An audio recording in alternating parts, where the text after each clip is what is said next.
Chapter 999.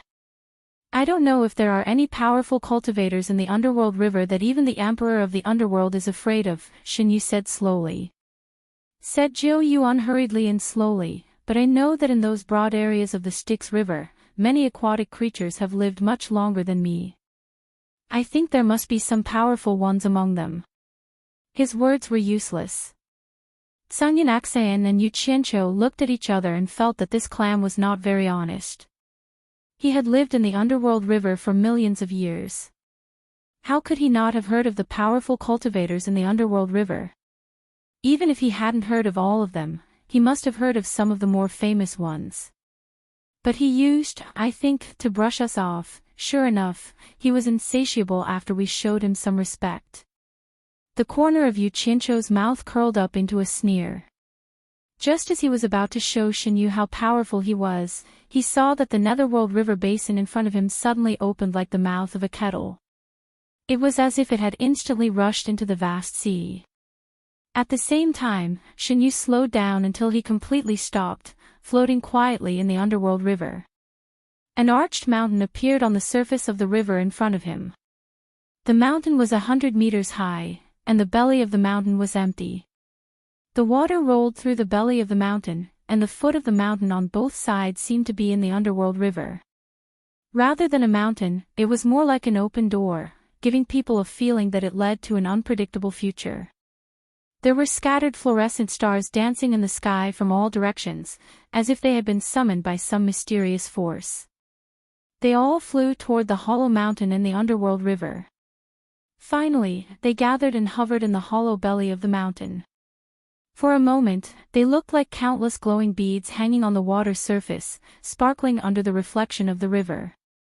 It was dark all around, except for this place, which was the only bright pearl in the entire underworld, embedded in the belly of the mountain. It was so beautiful. Sunyan Aksayan and Yu Qianqiu looked at each other, not knowing what it meant. Coincidentally, a fist-sized ball of fluorescent light flew past the two of them. So, Yu Qianqiu took out a long sword and stabbed the ball of fluorescent light as if he was stabbing a roast chicken. Grey Cloud Axion instantly rolled his eyes, and he cursed in his heart, "Isn't this kid a little too audacious?" He attacked blindly before he figured out the situation. This is the Netherworld. Don't you want to live anymore? But since he had already done that, Grey Cloud Axion craned his neck over to take a look. He saw that there was actually a fist-sized firefly stuck in the tip of the sword. It had a ferocious appearance, and its jaws were as thick as a thumb. The ball of light trailing behind it was abnormally bright, and under the illumination of its tail, it was impossible to see what it was unless one took a closer look. F***CKU. I was wondering what it was, so it's a firefly. It's rare to see such a big one. Yu Qianqiu snorted. Grey Cloud Axion also nodded slightly. So it was a firefly, so there shouldn't be any trouble. He was finally relieved. Just as the firefly was struggling in pain after its chest was pierced by the sword, a group of fast-moving streams of light in the distance seemed to have been attracted by the strange scene here. They immediately changed their direction and flew over quickly. Not long later, more than 100 people appeared in the sky, looking at the strange scene in the belly of the mountain. Grey Cloud Axion looked at those people and frowned slightly. It's the people from Hidden Dragon Villa. The moment he spoke, those people immediately turned around. When they saw Grey Cloud Axion and Yu Qianqiu, they were all stunned. The person in the lead took the lead and flashed over, and the others also flashed over. The person in the lead cupped his hands and said, "So it's Heartless Palace's High Priest Grey. Prime Minister Ding greets you." Grey Cloud Axion cupped his hands perfunctorily and said, "So it's Hidden Dragon Villa's Elder Ding." With that, he proudly turned his head to the side. Everyone didn't pay much attention to his arrogant actions. With his cultivation, he was completely qualified. What everyone admired most was that this Grey Cloud Axion was really skilled and bold. He actually dared to stand in the Netherworld River and look at the scenery as if nothing had happened. He completely ignored the danger that could appear at any time. How bold! Everyone mistakenly thought that the two of them were standing on a rock in the Netherworld River. For a moment, no one noticed that there was a giant river clam floating in the water below. Everyone's gaze fell on Yu Qianqiu. After a moment of suspicion, Ding Xiang cupped his hands and asked, "Could this be World Commerce's Yu Qianqiu, the sect leader?" From this, it could be heard that they had also heard about Grey Cloud Xian protecting Yu Qianqiu. Grey Cloud Xian's expression twitched when he heard that. That's right. Yu Qianqiu held his sword and cupped his hands to return the greeting. I've long heard of Hidden Dragon Villa's Elder Ding's great name.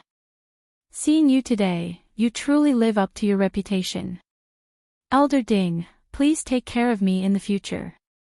This fellow had never heard of Ding Xiang. However, since they had met without enmity, it wasn't tiring to be sweet. It would be a waste not to say nice things. Hee hee. I've been representing Hidden Dragon Villa in the Netherworld for a long time. I'm not famous in the immortal world. On the other hand, I've heard of sect leader Yu's reputation in the Netherworld. Ding Xiang smiled modestly.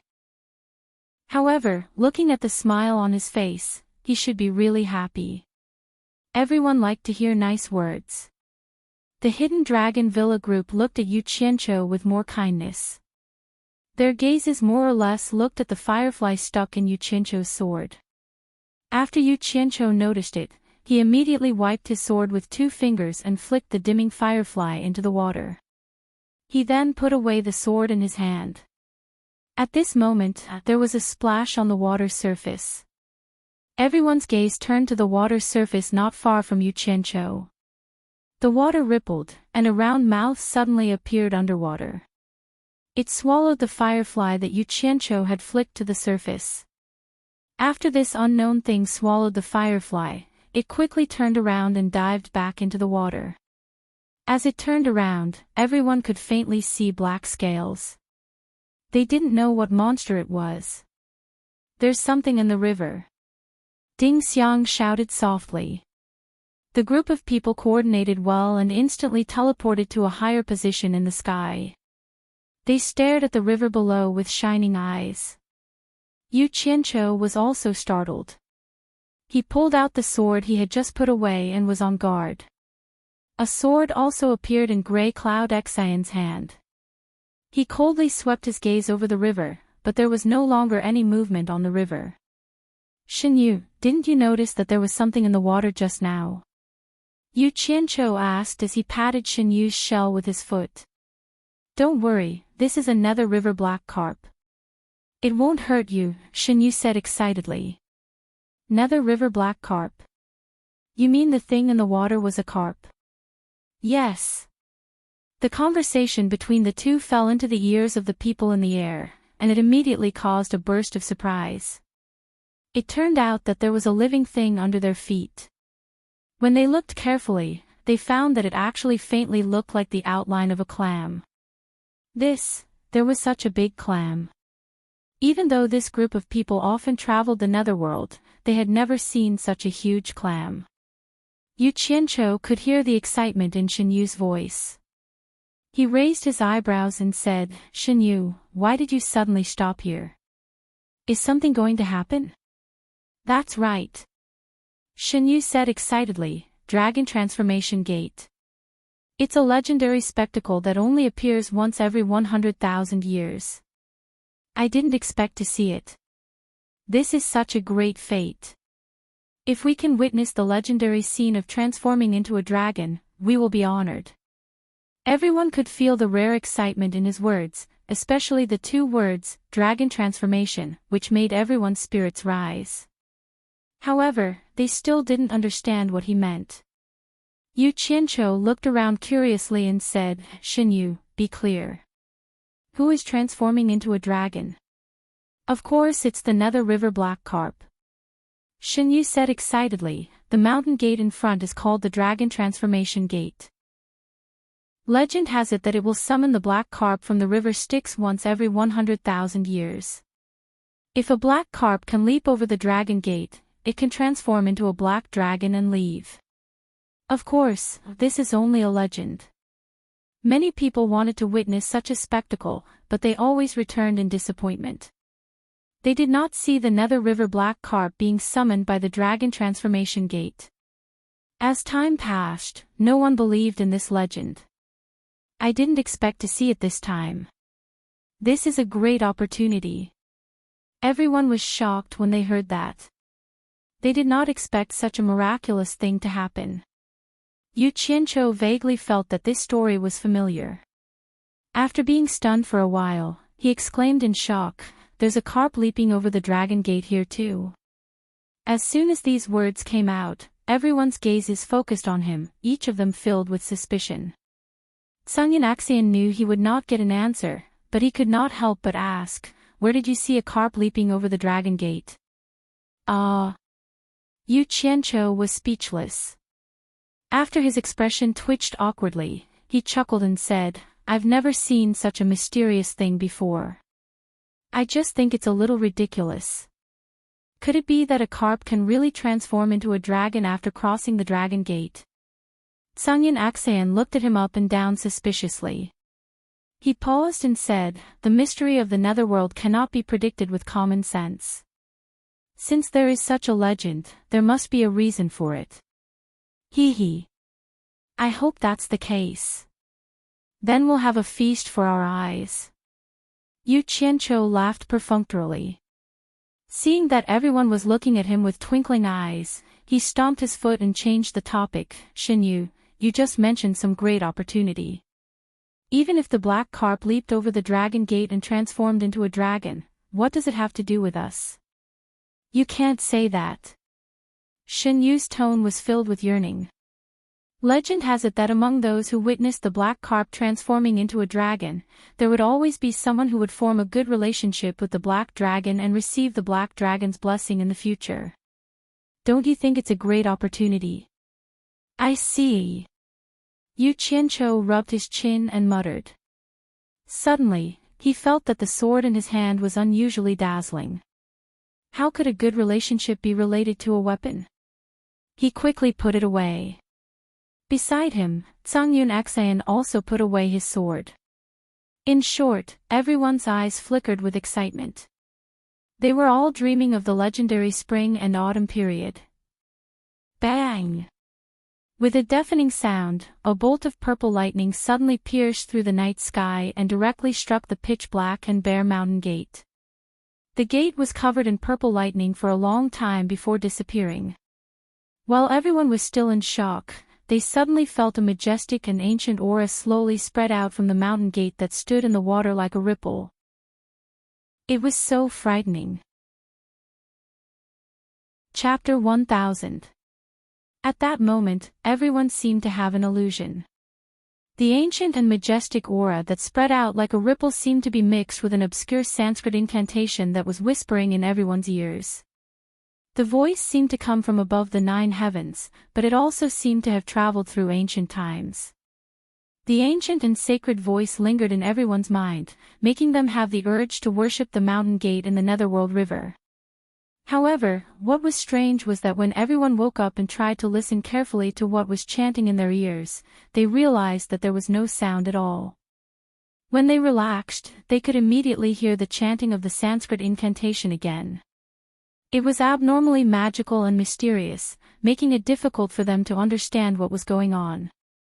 Yu Qianqiu shook his head and felt as if someone was hypnotizing him. He focused his attention and stared at the mountain gate. He asked suspiciously, "Xinyu, did you hear that? What's going on?" "I heard it, but I don't know what's going on. It's also my first time experiencing this," Xinyu said with a confused tone. The mountain gate was 100 meters tall, and the hole at its belly was 40 to 50 meters tall and wide. The countless fireflies that gathered there suddenly became chaotic. The surface of the water around the mountain gate was stirred, and a large group of black carps of various sizes appeared. They floated below the water and kissed the surface of the water. Their black tails and dorsal fins stirred the water from time to time. Everyone looked at each other. At that moment, everyone could see clearly that they were indeed black carps. They could not help but have more confidence in the legend of the carps leaping over the dragon's gate. The densely packed black carps that suddenly appeared in a chaotic manner immediately became orderly after a moment of chaos.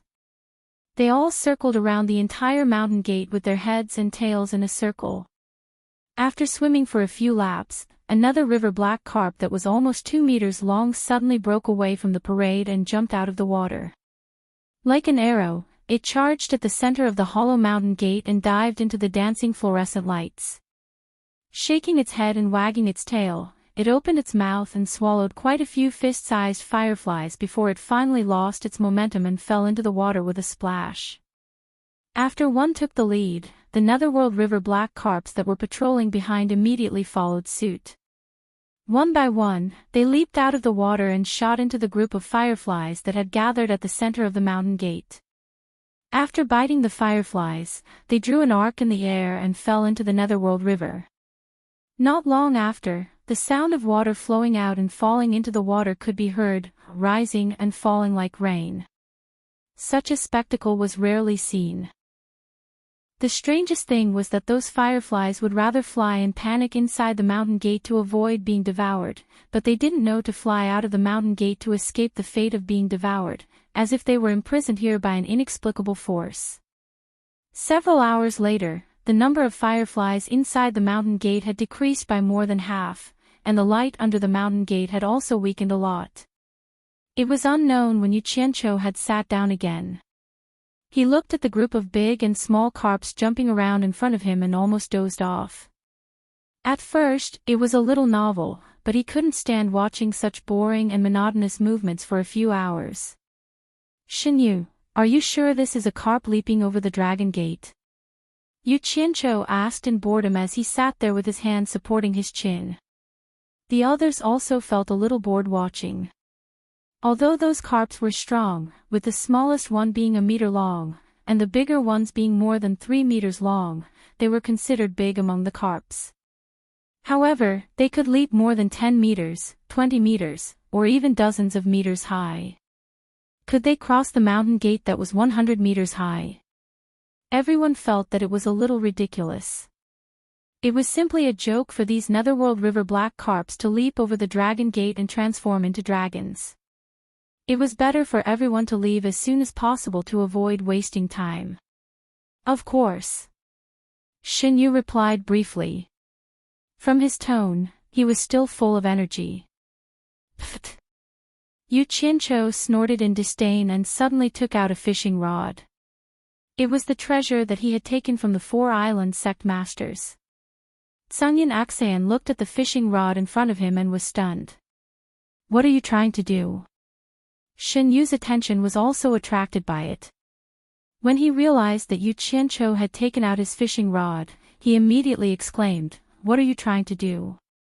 "What am I trying to do?" Yu Qianqiu sneered as if he was saying that it was obvious. Was there a need to ask? He swung the fishing rod in his hand, and a thin white light shot out. It shot into the school of Netherworld River black carps that were hundreds of meters away. With a splash, there was the sound of water splashing.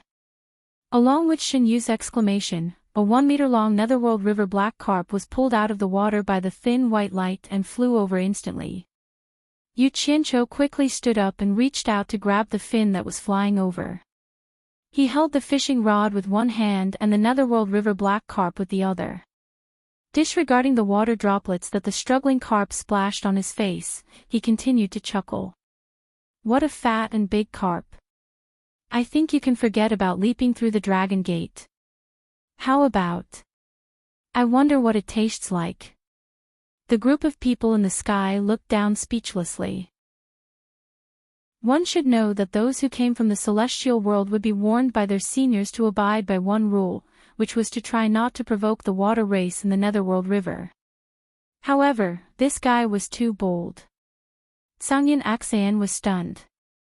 "Yu Qianqiu, what are you trying to do? Let it go quickly. Don't cause any trouble." "What trouble can there be? There are millions of Netherworld River black carps here. didn't I just catch a carp? Yu Qianqiu licked his lips. Although it's a little dark, it must have a unique flavor. His meaning could not be more obvious. He wanted to taste the Netherworld River black carp. Shen Yu, who was stunned, immediately came back to his senses and exclaimed, "Great Immortal, quickly let him go." Yu Qianqiu stomped his foot on the shell and snorted. "When King wanted to eat us, why weren't you so polite? I just wanted to eat a carp of your water race. What are you so anxious about? If you don't want to die, shut up." "Wah! Let me go." A child's voice came. Yu Qianqiu's eyes immediately widened. The fin that was in his hand turned into a small, tender arm. The Netherworld River black carp that was tied up by the fishing line turned into a little boy wearing a black dudu. The little boy had a small braid on his head, and there was an intricately crafted golden chain around his neck.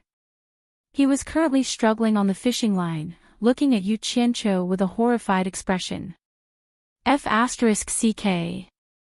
Yu Qianqiu cried out in alarm and immediately let go of the little arm he was grabbing. He looked at the little boy struggling on the fishing rod in a daze. He was not primitive enough to eat humanoid animals. At the same time, he faintly felt that he was in trouble. Zhang Yinxian carefully sized up the little boy. He realized that he was already at the final stage of the tribulation transcendence stage at such a young age. He could transform. Clearly, he was a demon from the Netherworld River. He did not know what kind of treasure Yu Qianqiu's fishing rod was. The thin fishing line could tie up a tribulation transcendence stage demon, but the demon could not break free. He immediately rolled his eyes at Yu Qianqiu and shouted in a low voice, "You're crazy, kid. Why aren't you letting him go?" The little boy saw that he could not escape after struggling for a while. His tender voice pierced through the night sky. "Big sister, save me." There was still help. Yu Qianqiu sweated profusely as he looked at the surrounding water. He lifted the fishing rod, and the little boy was immediately pulled over. He clamped the little boy's arm with the fishing rod and covered the little boy's mouth with his other hand. He squeezed out a kind smile and said, "Don't shout. I mean you no harm." Unexpectedly, the little boy looked as if he had seen his grandmother wolf. He became even more panicked and struggled desperately. Anyone who was tied up, clamped under the arm, and covered with his mouth would not believe that the other party did not mean them any harm. At this moment, the surface of the water 100 meters ahead suddenly bubbled with a diameter of 2 to 3 meters. It seemed like something was going to emerge from the water. Yu Qianqiu could clearly feel Shen Yu trembling under his feet. It was slowly retreating. The people in the air were shocked. Gray Cloud Xian's expression changed as well. He hid his hands in his sleeves and was on guard. It seemed like the Heartless Palace's sword-drawing technique could erupt at any time. Yu Qianqiu also panicked. His eyes darted around, and he suddenly bent down to whisper in the little boy's ear, "I really don't mean you any harm. Do you want to make the great leap and become a black dragon?" Although he was in a desperate situation, he finally felt the pulse accurately. The little boy under his arm stopped struggling and obediently let him hold him. He stared at him with wide eyes blinking. Yu Qianqiu immediately heaved a sigh of relief and said, "As long as you stop shouting, I have a way to help you make the great leap. What do you think?" The little boy immediately nodded even though his mouth was covered. Yu Qianqiu then slowly tried to move his hand away. Seeing that the little boy was very obedient and was looking at him expectantly, he glanced at the water column that was already several meters high on the surface of the Netherworld River like a fountain. He immediately untied the little boy in a flurry and hid the fishing rod quickly. Then, he picked up the little boy with his heart thumping. He pretended to be relaxed and smiled as if he was looking at the scenery. "What's your name?" The little boy hugged his neck and replied in a childish voice, "My name is Xiao Yuan." "What's your name?" Yu Qianqiu immediately chuckled proudly. "My name is Yu Qianqiu. It means you as in leaping over the dragon's gate. Don't you think we're fated? You can just call me brother you. The little boy's eyes lit up. He nodded and said, brother you.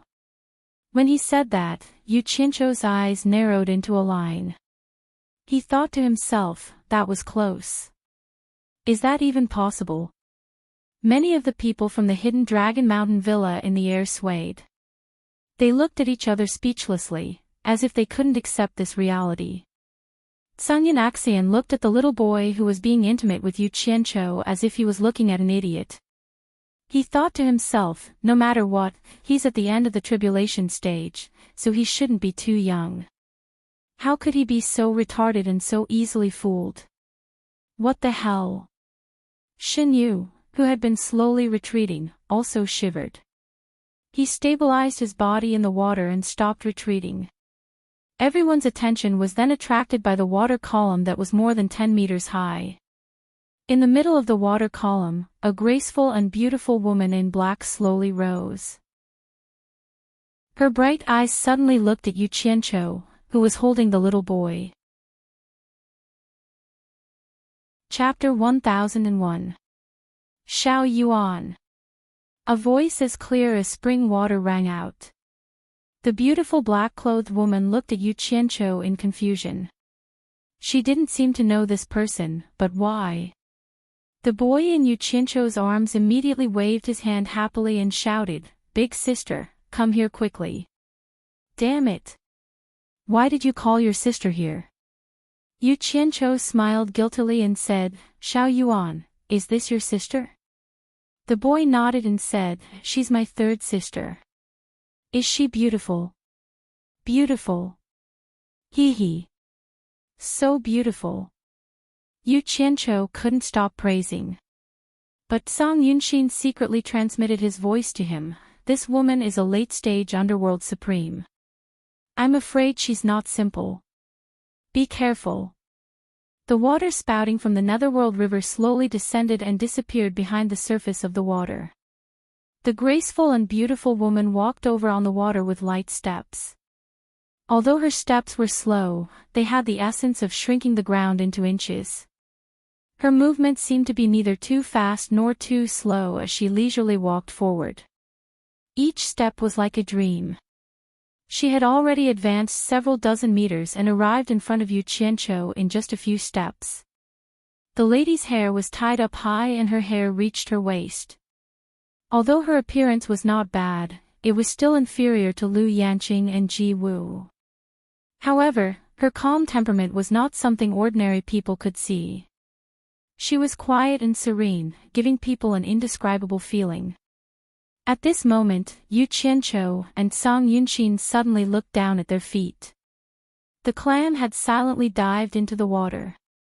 The two had no choice but to stand on the water surface. Yu Qianzhou wanted to question Ji Yu, but he wanted to maintain his demeanor. He cursed in his heart, "Try running if you have the guts." In fact, Ji Yu didn't want to run either.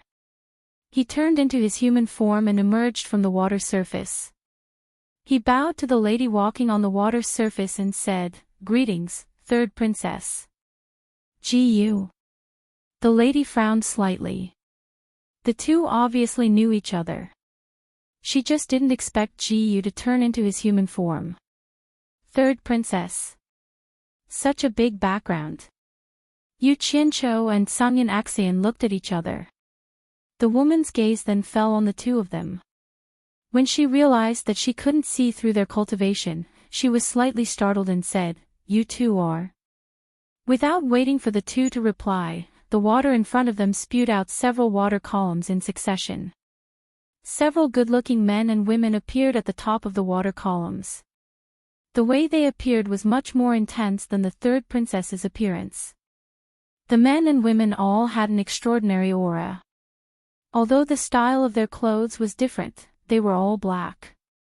Judging from their appearance and behavior, it was obvious that they were of noble birth. They first stared at the mountain gate for a while, then looked around and saw that the third princess was actually standing together with two people from the immortal world. They were all stunned, especially when they saw that Xiao Yuan was being carried by one of them, and they were even more surprised. When they realized that they couldn't see through the cultivation of the two visitors from the immortal world, they all lowered the water heads and flashed over. Shen Yu's face was filled with fear as he bowed repeatedly, "Greetings to the Crown Prince, Second Crown Prince, Third Crown Prince, Princess, Second Princess." He bowed to all of the 5 men and women that came after him. These people have different levels of cultivation, but they are all at the level of a Netherlord. I wonder which royal family they are from in the river Styx's water tribe. How impressive. Before Tsangyan Aksayan could finish transmitting his voice to Yu Qianqiu, the boy in Yu Qianqiu's arms suddenly shouted at Ji Yu in a childish voice, "I am the 4th Crown Prince of the Li Palace. Why don't you greet me?" Everyone fell silent when they heard this. The people of the Hidden Dragon Mountain Manor and Tsangyan Aksayan all looked at Yu Qianqiu with strange gazes. Little did they know that every hair on Yu Qianqiu's face froze. He was speechless. He didn't expect that the fish he had casually caught with his fishing rod would be the 4th Crown Prince of the Li Palace. Now, he was even being carried by his father. What a coincidence. Heavens! What kind of joke is this? Xiao Yuan, don't be rude. When father and mother are here, we will punish you for leaving the palace without permission. The 3rd princess who came first shouted. Her words undoubtedly confirmed the child's identity. Xiao Yuan, who was in Yu Qianqiu's arms, pouted, while Yu Qianqiu looked at the child in his arms with a twitching expression. He wanted to cry but no tears came. 7 Netherlord experts came, and 2 old fellows were coming. You unlucky child, why did you sneak out without permission?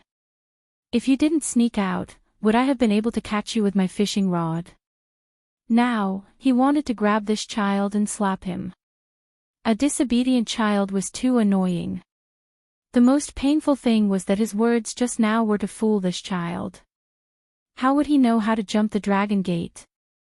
If he directly jumped over, with this child's tribulation passing stage cultivation, there would be no problem at all. Not to mention the group of Netherlord experts in front of him. How could a mere height of 100 meters stop them? Clearly, there was something else that he didn't know. If he was exposed and he escaped first, who knew if these people would be able to kill Tsangyan Aksayan? Yu Qianqiu thought. Jiu Yu's speechless gaze retracted from Yu Qianqiu's face. He bowed to Xiao Yuan and said, "Greetings, 4th Crown Prince." Xiao Yun immediately looked at the 3rd princess who stopped him and chuckled. The boss, who was addressed as Crown Prince by Jiu Yu, looked at Tsangyan Aksayan and Yu Qianqiu coldly. He cupped his fists and said, "I am Li Zhong, the Crown Prince of the Li Palace of the Styx River. May I know how to address the 2 experts from the immortal world? I presume you are not nameless people from the immortal world." Before he could reply, there was another movement in the Styx River. The loud noise attracted everyone's attention. Suddenly, a white wave surged into the sky from afar.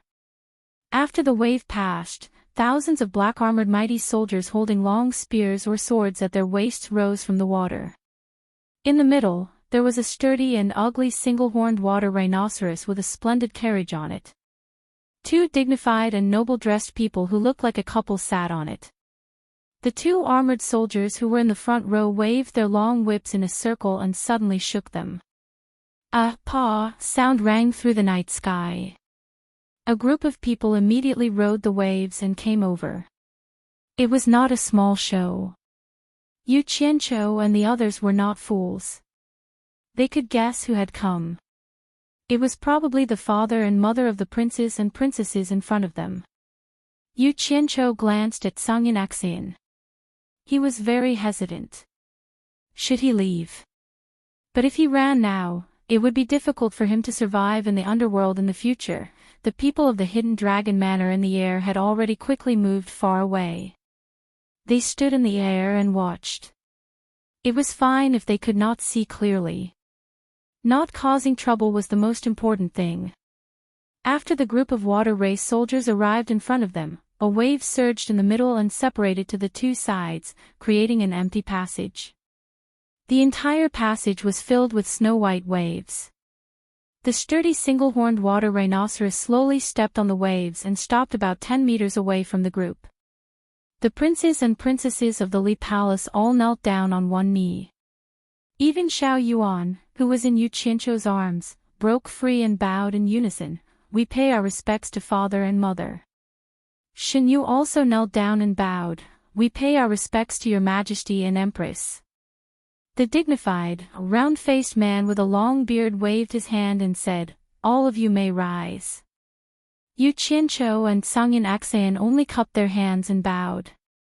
After all, the two of them were subordinates of the immortal world's Grand Commander Jin. In the underworld, they would at most pay their respects to the Emperor of the Underworld. It was not good for others to be overly courteous. Yu Qianzhou, on the other hand, had a stomach full of doubts. What was going on with the Emperor of the Underworld? He was too much of an amitba. He did not care about the appearance of an emperor.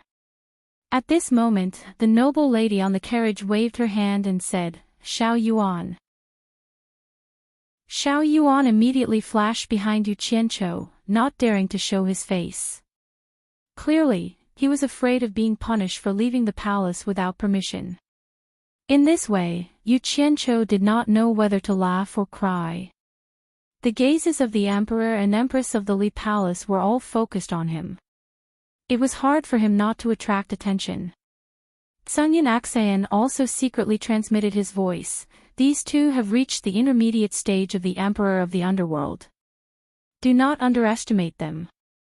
The two people on the carriage immediately sized up Yu Qianzhou and Sangyin Axayan. Sangyin Axayan's intermediate stage of the Emperor of the Immortal World had already shocked them. It should be known that in the immortal world, immortal emperors would not casually come to the underworld. However, when they discovered that they could not see through Yu Qianzhou's cultivation, they were shocked. Logically speaking, this person's cultivation had clearly reached the advanced stage of the Emperor of the Immortal World. Otherwise, they would have been able to see through his cultivation. Could it be that in the immortal world, besides immortal Emperor Jin Tai, there was someone else who had reached the advanced stage of the Emperor of the Immortal World? Why had they never heard of him? It should be known that it was very difficult for the people of the immortal world to find out about the Underworld River's water race, but it was not difficult for the Underworld River's water race to find out about the immortal world. After all, it was easy for one side to send their subordinates to the shore in human form, but it was difficult for the people on the shore to disguise as the water race to the Underworld River. The two looked at each other and stood up. Although the Underworld River's water race did not have much contact with the immortal world, they did not dare to be careless. At the very least, they had to be courteous. This immediately shocked the crown princes and princesses. They all turned to look at the two. They did not dare to be disrespectful to people who could be treated like this by their imperial father and imperial mother. Shen Yu looked at the two of them with trepidation and thought to himself, where did these two come from? The two cupped their hands. The dignified man smiled. "I am the lord of the Li Palace of the Underworld River, Li Guang. I did not know that there were experts from the immortal world here. I wonder how I should address you two experts?" Yu Qianzhou glanced at Sangyin Axayan and thought, even if I told them about my small sect, they probably would not know. Sangyin Axayan maintained the demeanor of a large sect. He raised his hand to return the greeting and said loudly, "I am Sangyin Axayan from the immortal world's passionless palace." "Greetings, Your Majesty, Empress." "So you are the chief consecrator of the number one sect in the immortal world, Passionless Palace, Sangyin Axayan. No wonder you have such cultivation. It is an honor to meet you." Li Guang nodded and smiled. From this, it could be seen that he was rather well informed about the news in the immortal world. However, he was suddenly stunned, and his gaze swept back and forth between Sangyin Axayan and Yu Qianzhou. He seemed to have thought of something, and he looked at Yu Qianzhou and asked doubtfully, Could it be that you're the sect master of the immortal world chamber of commerce, Yu Qianqiu? Chapter 1002. When he said this, the most shocked person was Yu Qianqiu. His mouth was wide open. Oh my God! When did I have such a great reputation that even the water race hiding in the river Styx know my name? Grey Cloud Xian's face darkened on the spot. From the other party's reaction just now, it was very likely that the reason why the other party knew Yu Qianqiu's name was because he had heard of Grey Cloud Xian's name. This meant that the matter of him following the Celestial Emperor's decree to protect Yu Qianqiu had already spread throughout the netherworld. Father is wise, he is indeed Yu Qianqiu, big brother Yu as in, leaping over the dragon gate. Xiao Yuan didn't miss the opportunity to poke his head out from behind Yu Qianqiu and flatter him. Yu Qianqiu tilted his head and glanced at him, speechless. If I had known that you would have a father, I wouldn't have been your big brother Yu. But he still cupped his hands and smiled at Li Guang. Yu Qianqiu of the Immortal Realm's World Chamber of Commerce greets your Majesty and Empress. Actually, after a moment of thought, he also realized that even if the Emperor had heard of him, it was impossible for him to recognize him. To be able to recognize him as Yu Qianqiu at a glance, it was most likely because of ashy cloud letters. The group of crown princes and princesses looked strangely at Yu Qianqiu, then at their father and mother. They had also heard of the World Chamber of Commerce's sect master Yu Qianqiu who had caused trouble in the immortal realm, but they didn't know how their father could recognize Yu Qianqiu at a glance. What they didn't know was that Li Guang and his wife had received the news about Yu Qianqiu and Ashen Yun Xian just before they set off. This news hadn't had time to spread in the Li Palace yet. Li Guang and his wife looked at each other, smiled faintly, then slowly sat back down. There had long been a rumor in the immortal world that Yu Qianqiu was able to conceal his cultivation level because he had mistakenly consumed some kind of immortal pill. In reality, his cultivation level was nothing special. In this way, the couple's suspicion that Yu Qianqiu was a late-stage immortal emperor expert was resolved. With Cunyan Xian's mid-stage immortal emperor cultivation base, it was not worthy for the couple to stand and reply. In the distant sky, Ding Xiang and the others in the hidden dragon villa could only vaguely see the two parties interacting. As for what they were saying, they could not hear it clearly. At this moment, the fireflies in the empty belly of the mountain gate gradually scattered under the sound of the fish jumping in the water. The gazes of all the aquatic creatures turned in that direction, and the atmosphere instantly changed. Grey Cloud Xian's face tensed up as he looked over. Yu Qianqiu looked around in confusion, wondering what was going on. As the last nether river black carp leaped up, the last wandering firefly was devoured, and the last ray of light in the belly of the mountain was extinguished. In an instant, not a single ray of light could be seen on the surface of the river, and only the sound of the surging water could be heard. Rumble. There was a deafening rumble, and more than a dozen bolts of purple lightning flashed in the sky, illuminating the world with a purple haze. The strangest thing was that the bolts of purple lightning did not disappear after they appeared. Instead, they kept flashing and changing into arcs. The bolts of purple lightning formed a circle, spiraling continuously in the dark sky. Moreover, it spun faster and faster, until it was like a rotating purple light. Yu Qianqiu was slightly startled. He felt that this spiraling purple light was like a teleportation gate from the immortal world to the netherworld. Could it be that something was coming to the netherworld from another space, on the towering Minghuang mountain surrounded by the 5 peaks? Inside the simple yet magnificent, sacred yet mysterious Minghuang royal harem, a small building stood in the middle of a secluded forest. The attic on the 2nd floor had an open window, and the only light inside came from the fireflies crawling on the roof. Looking out from the attic, one couldn't see the sun, moon, or stars, but there were many fireflies in the secluded forest, like stars in the night sky. Everything seemed so quiet and tranquil. The night wind blew, and the silver-armored 1,000 soldiers' long hair fluttered. He was wearing a silver armor, and his face was full of stubble. He was silently looking at the slowly crawling stars in the secluded forest, and no one knew what he was thinking. Suddenly, the sound of a paper scroll being pulled came from the attic, and then a gentle voice sounded, "Thousand Soldier, have you recovered from your injury?" The white-robed scholar didn't even raise his head. After pulling the paper scroll, he added ink to the brush in his hand. He gently put one hand behind his back, and the other hand held the brush and added ink to the paper scroll. The silver-armored thousand soldier slowly turned around and walked to the side of the scholar. Seeing that the ink on the inkstone was about to run out, he picked up the wooden spoon on the table, and gently scooped up a small spoonful of water and poured it on the inkstone. Then he put the wooden spoon back into the basin, and picked up the ink on the inkstone. With a slight rustling sound, he helped the scholar grind the ink on the inkstone. While grinding, he said, "My injury is healed, but the shock in my heart is still not gone. Yes. I am also very surprised. I didn't expect such an expert to appear in the human world. It is really unimaginable. This person is indeed not simple." As the scholar said this, the tip of the brush in his hand suddenly started to delicately sculpt.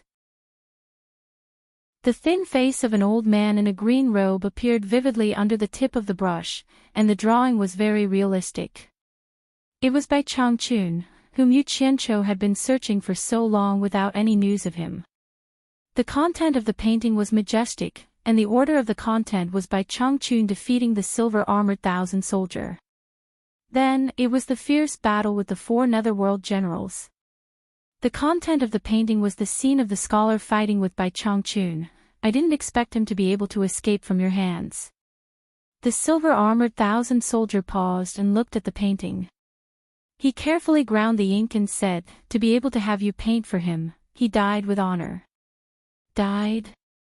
The brush in the scholar's hand stopped, and then he shook his head and continued to paint. "Perhaps.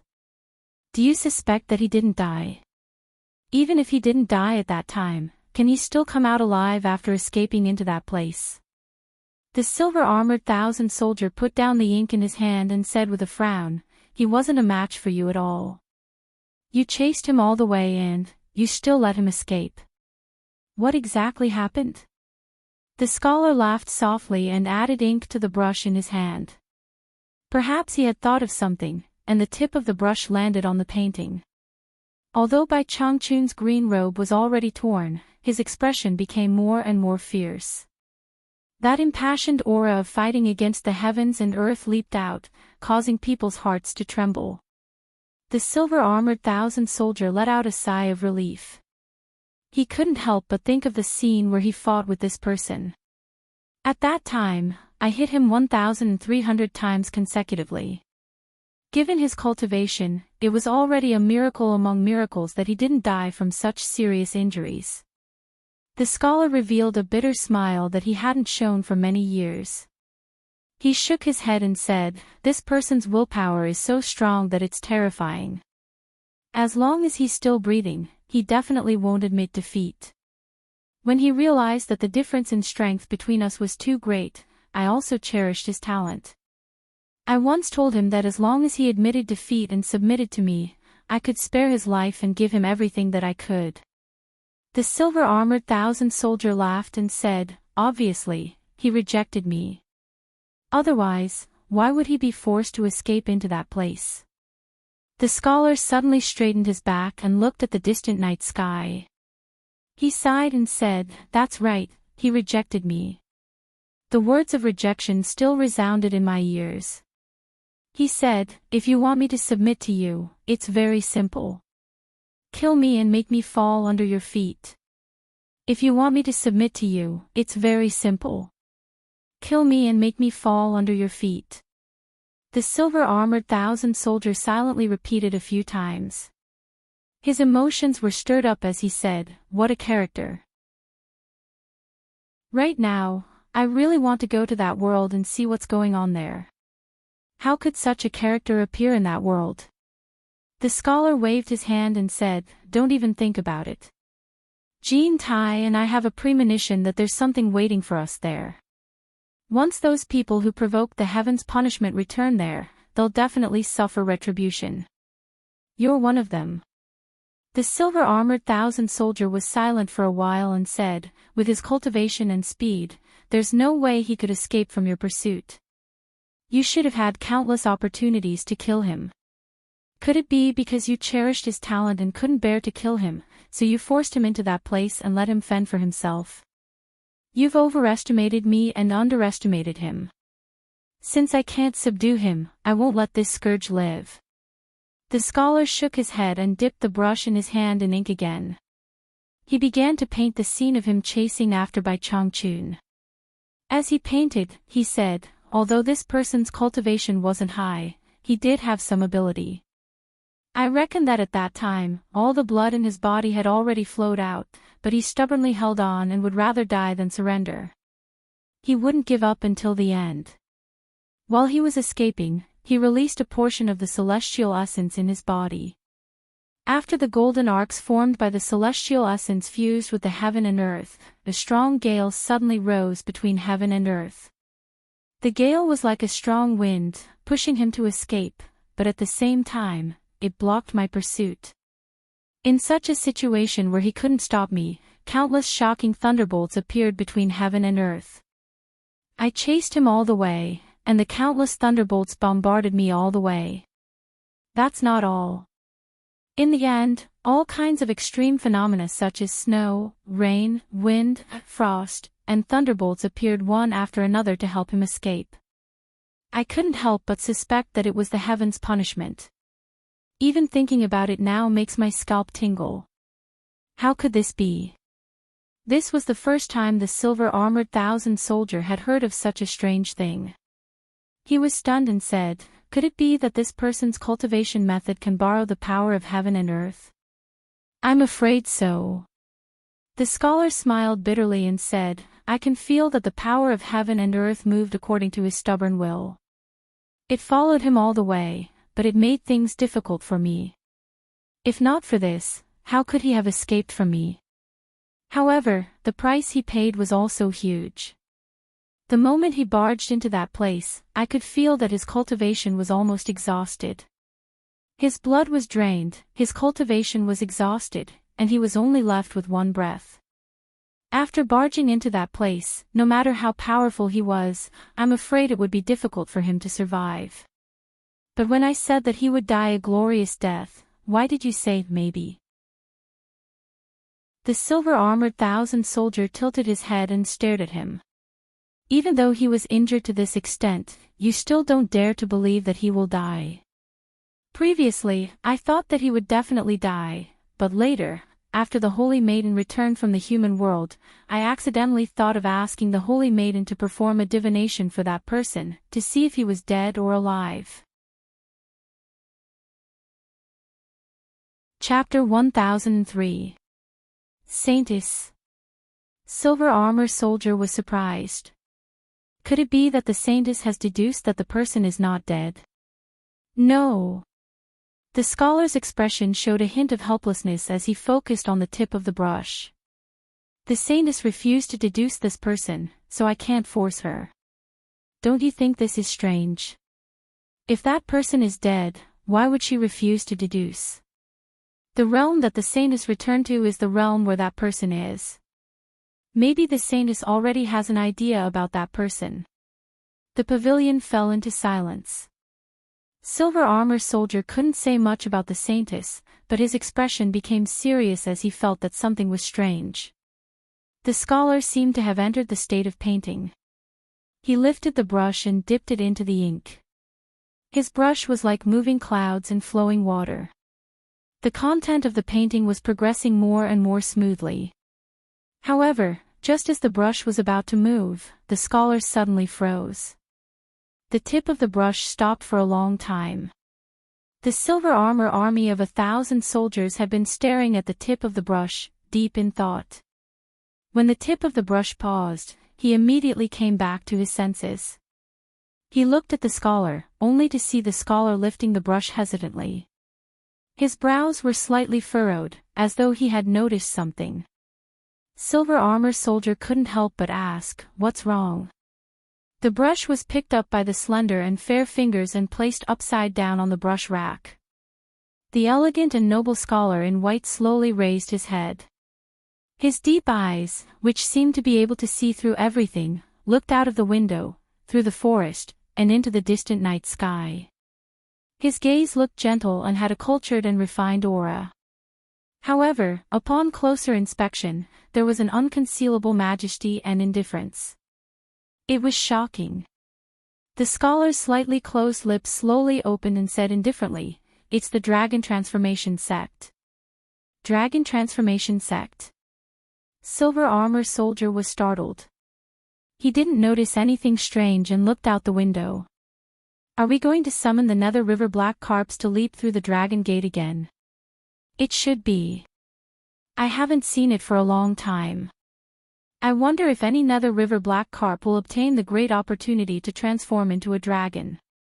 The scholar turned to Silver Armor Soldier and smiled. This is a rare opportunity. We can't miss it. Shall we go take a look? There was no need to say anything. The two of them had known each other for many years and could understand each other with just a look. The two of them turned into a streak of white light and silently passed through the window. In the blink of an eye, they disappeared into the endless night sky one after the other. Several fireflies that were climbing upside down on the roof of the attic to illuminate the place immediately fell down, flapped their wings, and flew out of the window. Through the window, the attic immediately became pitch black. In the sky above the Dragon Transformation Sect, the 10 over purple lightning were still spinning like a top, giving people a dazzling and blurry feeling. However, it caused the people below to willingly watch without blinking. Hiding behind Yu Qianqiu, little Yuan, who was grabbing his robe with his small hands, also stuck out his head and stared at the sky without blinking. However, Yu Qianqiu felt uncomfortable all over. The two little hands were tugging at his clothes from behind. It felt like there were two weights hanging on his clothes. The collar of his clothes was being strangled by the little fellow behind him. It was abnormally awkward. Damn it! Why are you so nervous? Yu Qianqiu could feel little Yuan's grip getting tighter and tighter. His neck was also getting tighter and tighter. He was speechless and wanted to pull the little fellow to the front. However, the others' awesome parents, brothers, and sisters were all present. He had no choice but to restrain himself. He twisted his strangely uncomfortable neck, and when he swept his gaze across his surroundings, he was suddenly stunned. In the distant water region with the Dragon Transformation Sect as the center, a large group of messy people had silently appeared without a sound. The vision of the underworld was not very good. With his cultivation, if he did not pay attention, he would have missed them. Looking around, he could vaguely see that the people around him were all standing on the waves, and all of them were in an imposing manner. Some were standing with their arms crossed valiantly, while others had their hands behind their backs proudly. There was a distance between them, and very few of them were standing close to each other. It seemed like they were not the same group of people. From the different clothes they were wearing, it was clear that they were not people of the Li Palace. Old song, don't just look up. Look at the people around you. Who are they? When Song Yunxin heard Yu Qianqiu's message, he subconsciously looked around. He would not have known if he did not look, but when he did, he was shocked. His eyes flickered for a long time before he replied, "Those that I can see clearly have a cultivation of at least the early stage of the Underworld Emperor. I can see those that are too far away, but I cannot see their cultivation. However, their cultivation should not be low. As for who they are, I have not seen any of them. They should all be experts of the underworld." Hearing this, Yu Qianqiu was slightly shocked. Looking at the indistinct figures in the distance, there were at least 800 people. Could they all be experts of the Underworld Emperor level? He asked Xinyu in disbelief, "Xinyu, look around and see who those people are." Xinyu turned his head and glanced at him. When he saw the strange sight of the fourth prince of the Li Palace grabbing his clothes and strangling him, he couldn't help but find it funny. But when he looked around, his smile instantly vanished. His eyes scanned the area and he gasped in shock. They're all experts of the water tribe of the underworld river. Their status in the water tribe is roughly the same as Li Guang's, but there are some who are even stronger. They should all be here to watch the underworld river black carp race leap through the dragon gate. Yu Qianqiu immediately looked around again, wanting to memorize the appearances of the experts of the underworld river's water tribe. Perhaps he would be able to use them when he had dealings with them in the future. But given his cultivation and the poor eyesight in the underworld, he could not see clearly even a little further. It was truly a pity. But what he did not know was that he and Cangyin Xan, two people of the immortal realm, had mingled with Li Guang's children in front of him, attracting the attention of many people. Especially Cangyin Xan's mid-stage immortal emperor cultivation and his own unfathomable cultivation. Quite a few experts of the underworld river's water tribe secretly memorized their appearances. Most likely, even Cangyin Xan himself hadn't expected this. He had come to the netherworld with Yu Qianqiu while suppressing his resentment. However, he had made the mysterious experts of the netherworld river's water race remember him. With a loud rumble, a purple thunderbolt suddenly burst out from the purple halo and once again struck the dragon transformation gate. The violet lightning swam through the dragon transformation gate, and an ancient and majestic qi once more rippled through the surroundings. The violet halo in the sky suddenly expanded, its radiance growing even more dazzling. It's here. No one knew who suddenly let out a cry of surprise, but everyone's gazes immediately focused on the sky. Amidst the purple halo, a dazzling starlight shone and drilled out. The dazzling dot of starlight grew larger and larger as it leisurely rushed over from the sky. What is this thing? Yu Qianqiu's voice suddenly appeared in the quiet surroundings. Yu Qianqiu looked at the sky in shock and pulled on Cangyin Xan's sleeve, completely unaware of how much of a wet blanket he was. How would I know? Cangyin Xan looked at him like he was looking at an idiot, and flicked his sleeve, telling him not to disturb him. In reality, Yu Qianqiu had only subconsciously asked, and his attention had already been attracted by the dot of starlight. Even though he had asked Cangyin Xan, he did not listen to Cangyin Xan's reply, as if he had no intention of disturbing Cangyin Xan. Cangyin Xan resentfully turned his head to look at the sky. Fortunately, everyone's attention was on the sky, and no one was willing to pay attention to these two fellas. The dazzling dot of starlight got closer and closer, and everyone could already see the outline of the dot of starlight. Within the glass-like glow, there was a carriage that flew over. There was nothing special about the carriage. It was an open carriage that looked like bronze, and there was a bent umbrella handle at the back. The roof of the carriage was supported by a canopy, and together with the wheels of the carriage, the entire carriage seemed to be made of bronze. What surprised everyone was that the two steeds that were pulling the carriage looked sturdy, but their bodies were as transparent as crystal. There was no flesh or blood in their bodies, and they were crystal clear, as if they were made of glass. The two transparent steeds galloped in the air, and the crystal silk-like mane on their necks and backs fluttered in the wind. They could be said to be divine and extraordinary. As the carriage got closer, they could see the ancient cloud patterns on the carriage, but the carriage was empty. The two transparent steeds pulled the empty carriage, and after descending above the dragon transformation gate, they spread out their hooves, and with the dragon transformation gate as the center, they galloped in a circle. Under the envelopment of the glass-like glow, the entire carriage was so mysterious, and it made people feel that it was so magical, so unbelievable. Oh my! What is the meaning of this? Yu Qianqiu's eyeballs followed the carriage in a circle, and he muttered in a silly manner. Cangyin Xan also sighed with emotion. If it was said that he was stifled before, now he felt that this trip was worth it, and he had broadened his horizons. Neigh, neigh. The two steeds suddenly let out a long neigh that pierced through the night sky, and under everyone's gaze, their beautiful manes fluttered in the wind as they turned around and slowly descended on the dragon transformation gate. After taking a few steps on the mountain peak, the clear sound of horse hooves could be heard, and the two transparent steeds sneezed a few times before stopping. Just at this moment, the glass-like glow that enveloped the carriage suddenly exploded with light, and illuminated the entire night sky, causing everyone to not dare to open their eyes. When the light weakened and everyone opened their eyes, they saw that the glass-like glow on the carriage had already enveloped the entire dragon transformation gate. The 100-meter-tall mountain that towered over the underworld river emitted a glass-like glow, and everyone could clearly see every corner of the mountain. It was abnormally dazzling, and people could not help but sigh in admiration. This was truly worthy of being the legendary dragon transformation gate. Paw paw.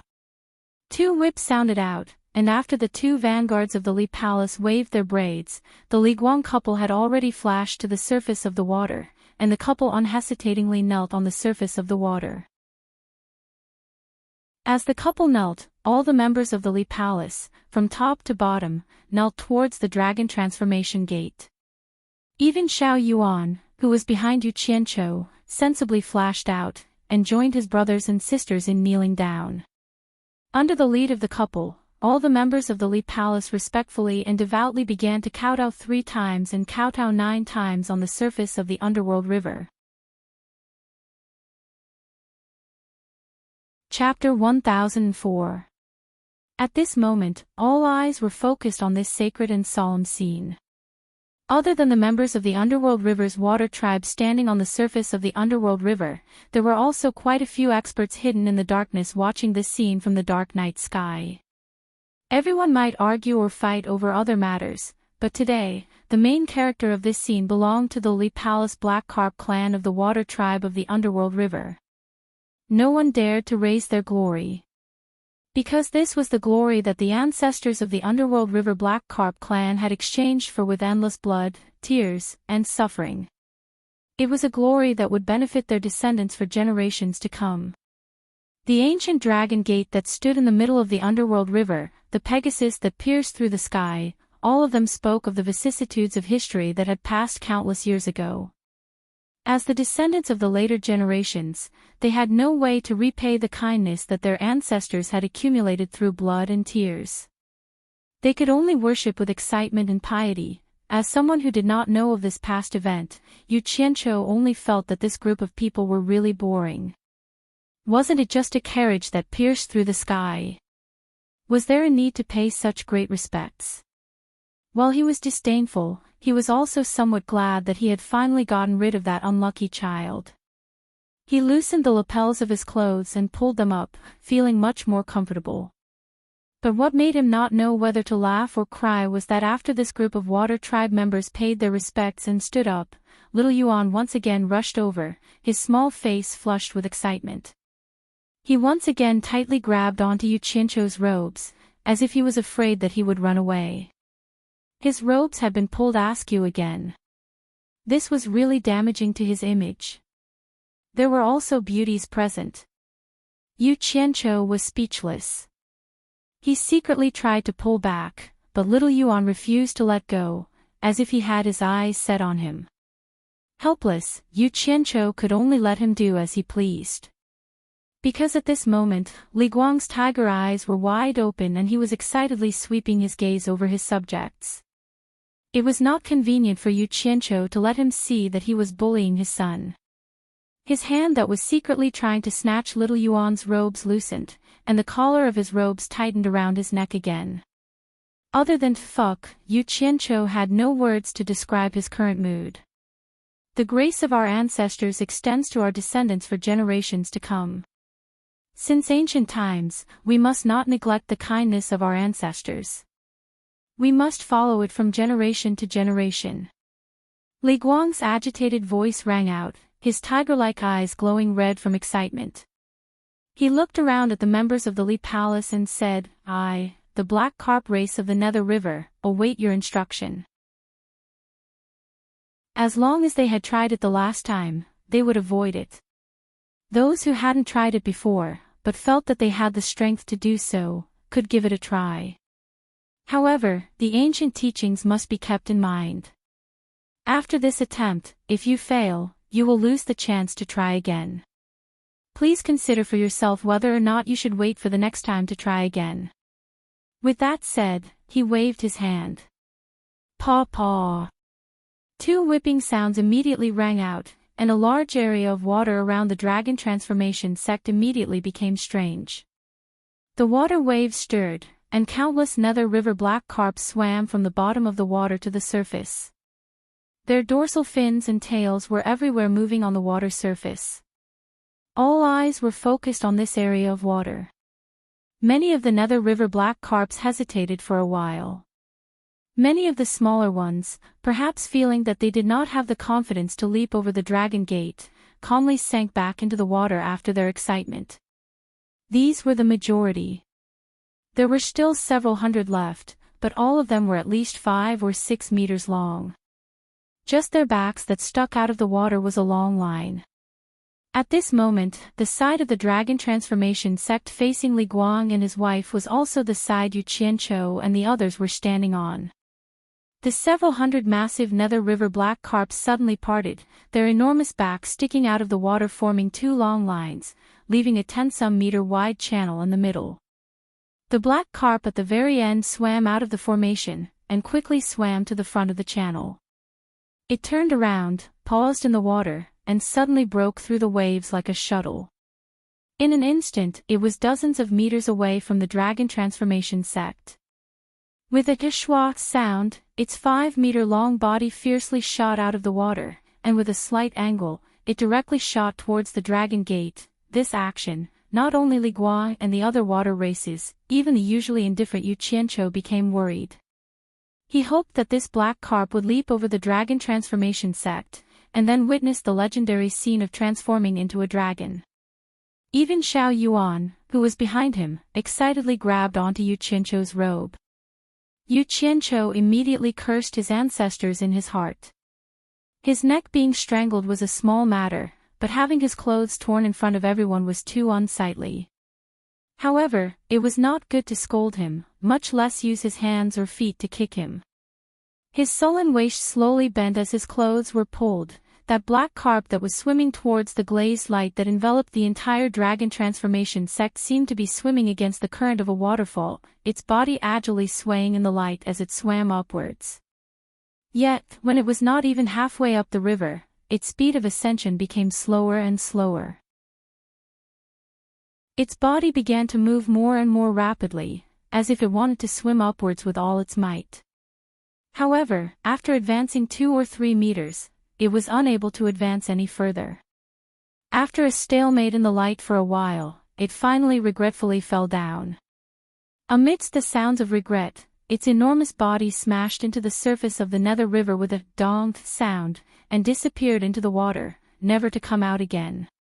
At this time, anyone could see that the biggest reason why the dragon gate was difficult to leap over was probably because of the glazed light coming from the carriage standing on the mountain top. Thinking about how the carriage was able to break through the air, the glazed light on its body was definitely not ordinary. It was natural that it was difficult to break through. Among the 2 groups of nether river black carps on the surface of the water, several dozen suddenly quietly disappeared into the water, no longer appearing. Presumably, these several dozen were estimating that their strength was about the same as the one that had just taken the lead. After weighing their strength, they felt that there was no need to make a pointless attempt. It was better to wait until their strength increased, and then calmly wait for the next dragon gate call to try their skills. This empty Pegasus carriage, I wonder who will be lucky enough to sit on it, and who will be able to transform into a dragon and soar through the air. The one speaking was a woman. It was the second princess of the Li Palace, standing in front of Yu Qianqiu. When these words were spoken, the gazes of the brothers and sisters all fell on the quiet, empty carriage at the top of the mountain, each of them revealing an expression of envy. Only the third princess, who had appeared first, still had a calm and indifferent expression, as if she was not too interested in the matter of leaping over the dragon gate. On the other hand, Yu Qianqiu and Grey Cloud Exain glanced at each other, both revealing an expression of sudden understanding.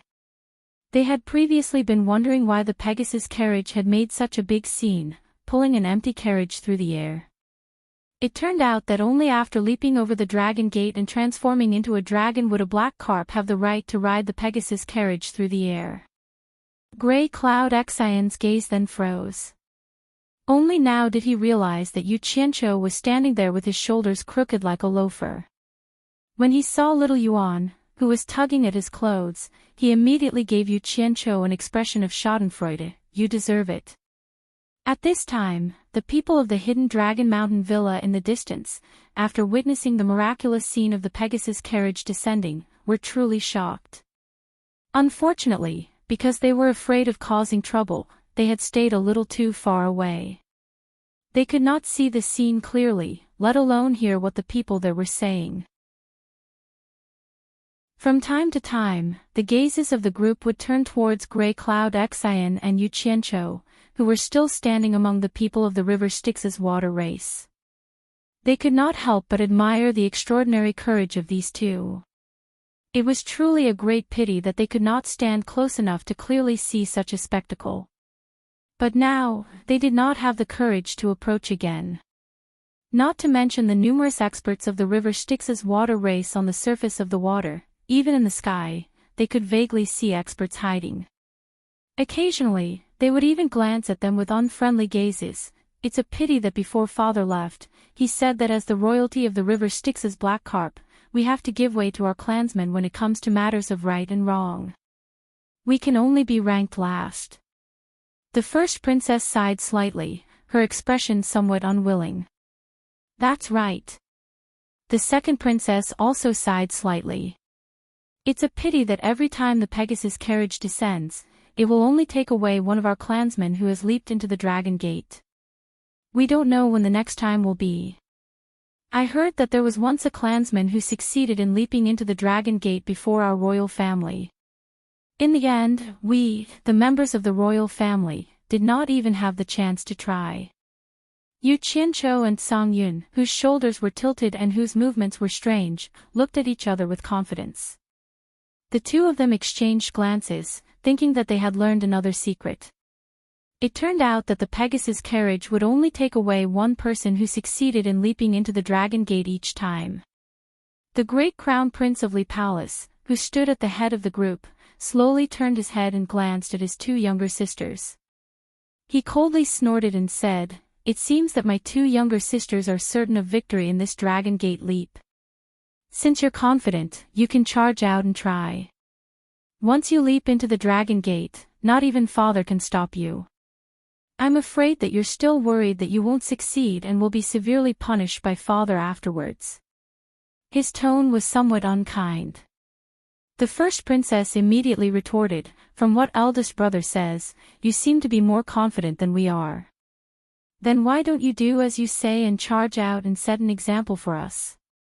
She then changed the topic and said, "Second brother, third brother, don't you think what I said makes sense?" Yu Qianqiu instantly tilted his shoulders in amusement. He didn't think that the royal family of the water tribe was not inferior to the royal family of the human realm. Even siblings were scheming against each other. Just as he was wondering if these unfilial children of his would do something out of line, he suddenly realized that his siblings were all as quiet as cicadas in winter. He instinctively turned his head to look, and sure enough, Li Guang was already glaring at them angrily. At this moment, one of the two rows of black carps on the surface of the river Styx had already come out to make its preparations. After a moment of preparation, it broke through the waves with a whoosh, its speed far faster than the previous one. Before it even reached the foot of the mountain, there was a splash as a giant black carp, 7 to 8 meters in size, shot out.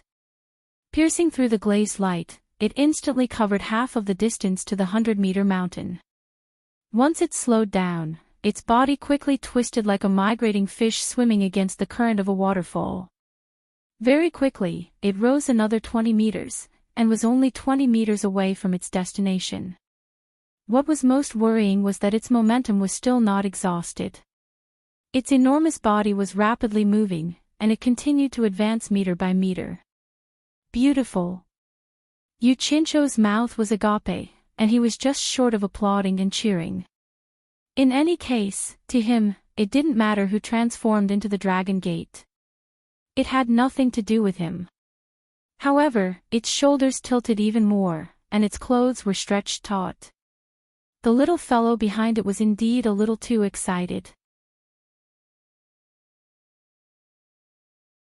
Chapter 1005. Why was he so excited?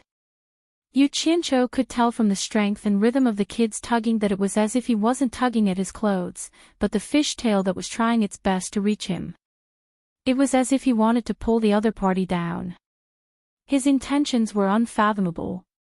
In the end, just as he wished, that netherworld river black carp couldn't move forward even an inch when it was only a dozen meters away from the top.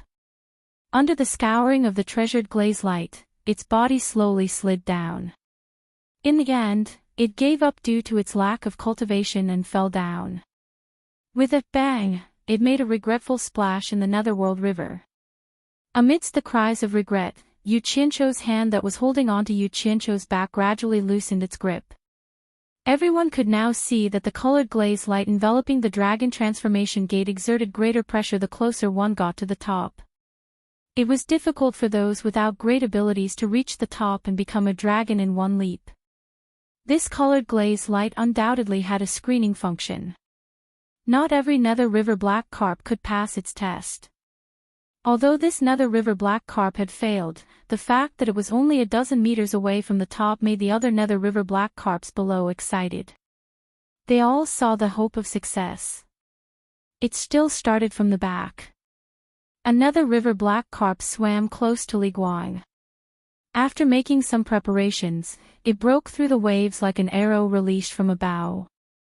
As it neared the dragon transformation gate, it vigorously leapt up. Its 7 or 8 meter body was about the same size as the previous one, and its speed and strength were not any weaker. It resisted the enormous pressure exerted by the colored glaze light and soared up, fighting against fate. Damn it! It's here again. Yu Qianqiu felt like he was going to go crazy. Xiao Yuan's demonic claws were using the 1000 catty drop on him again. He now hated himself for being so gluttonous that he had thrown out his pole to catch this demonic star to torture himself. People said that one would stink if they didn't eat mutton. He was another river black carp who didn't eat mutton and got stink. Coming to the netherworld was truly retribution. Looking at the surface of the nether river, there were still more than 200 nether river black carps lining up to leap through the dragon transformation gate. These 200. I can't take it anymore, I can't take it anymore. Yu Qianqiu's gaze swept around, finally landing on the Li Palace's third princess who happened to be standing right in front of him. Recalling the scene of him grabbing that rotten little child and asking for his sister to save him, his eyes instantly lit up. There was no doubt that the third princess still had a place in the fourth prince's heart, so he should be able to discipline her. Third princess. Here, behind you. Hee hee. The Li Palace's third princess, who was currently looking up at the black carp leaping through the dragon gate, heard someone's voice and looked left and right. When he finally turned around, he immediately saw Yu Qianqiu smiling bitterly at him. Yu Qianqiu stood there with his body askew. His movements were abnormally awkward because his robe was being pulled by his younger brother. The third princess immediately turned around and nodded apologetically at Yu Qianqiu. She then glared at her brother who was staring at the dragon transformation sect and whispered, "Little Yuan, don't be rude." Xiao Yuan looked at his sister blankly, not knowing where he had gone wrong. The third princess could only glare at him and personally pull away Xiao Yuan's hand that was tugging on Yu Qianqiu's robe.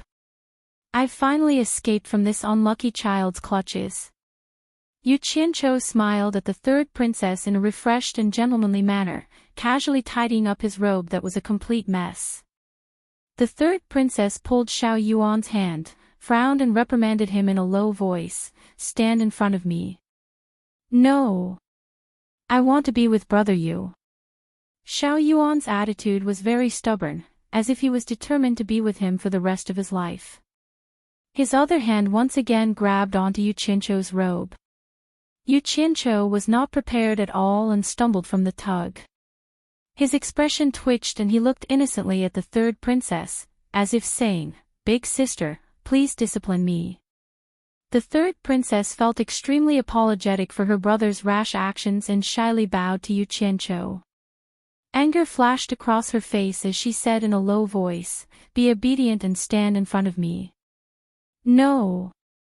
Xiao Yuan hugged Yu Qianqiu's arm with one arm. The commotion caused by the two sisters attracted the attention of the brothers and sisters in front of them. Even Li Guang and his wife glared at them, as if reprimanding the siblings for still being in the mood to play at a time like this. It was simply too outrageous. The third princess was suffering in silence and could only glare at her brother angrily. However, it was not convenient for her to continue tugging and pulling, so she took Xiao Yuan's hand and stood beside him. Beside them, Zhang Yinaxian glanced sideways at Yu Qianqiu, the corners of his mouth curling into a mocking smile. Yu Qianqiu looked at Xiao Yuan, who was tugging at him, and suddenly had a very strange feeling. There was a child standing between the man and woman. Why did it feel like? Raising his head, he coincidentally bumped into the third princess, who was looking up at the same time. The two froze at the same time, both faintly feeling that they were thinking of the same thing. Yu Qianqiu was very good at concealing his thoughts. He grinned, revealing a mouthful of white teeth, as if to prove that he was very pure and had not let his thoughts run wild. But the third princess averted her gaze, a blush rising to her face as she quickly turned her head away. With a bang, the Netherworld River Black Carp followed in its footsteps. Just like the previous one, it failed on the verge of success when it was only 10-some meters away from the top. Soon after, 3 or 4 Nether River Black Carps, which were also 7 or 8 meters in size, attempted to leap over the Dragon Gate, but all of them failed when they were only 10 meters away from the peak. This short distance of 10 meters seemed like an insurmountable moat, causing the Li Palace's members to sigh in regret. Just as these Netherworld River Black Carps failed, over 100 similar Netherworld River Black Carps quietly disappeared from the 2 lines on the surface of the Netherworld River. It was obvious that they had retreated in the face of difficulties. In truth, this was a wise move. Retreating in the face of difficulties and waiting for an opportunity to try again might give them a greater chance of success. However, no one dared to guarantee when the next opportunity would appear. This was also the main reason why everyone was so anxious to try when an opportunity presented itself.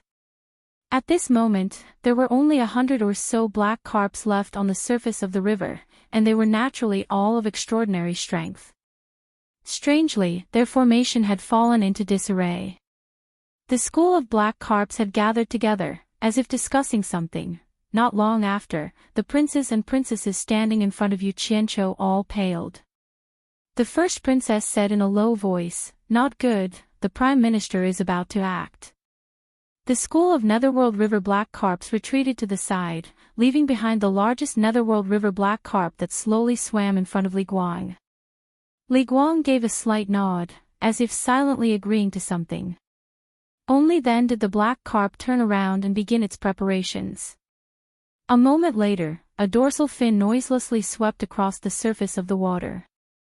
As soon as it reached the bottom of the Dragon Transformation Gate, a huge black carp over 20 meters long charged straight into the colored glass light. It quickly soared to a height of 60 to 70 meters, then began its second wave of strength. In an instant, it had reached a height of 80 meters, but its momentum did not stop there, and it directly broke through the height of 90 meters. Good!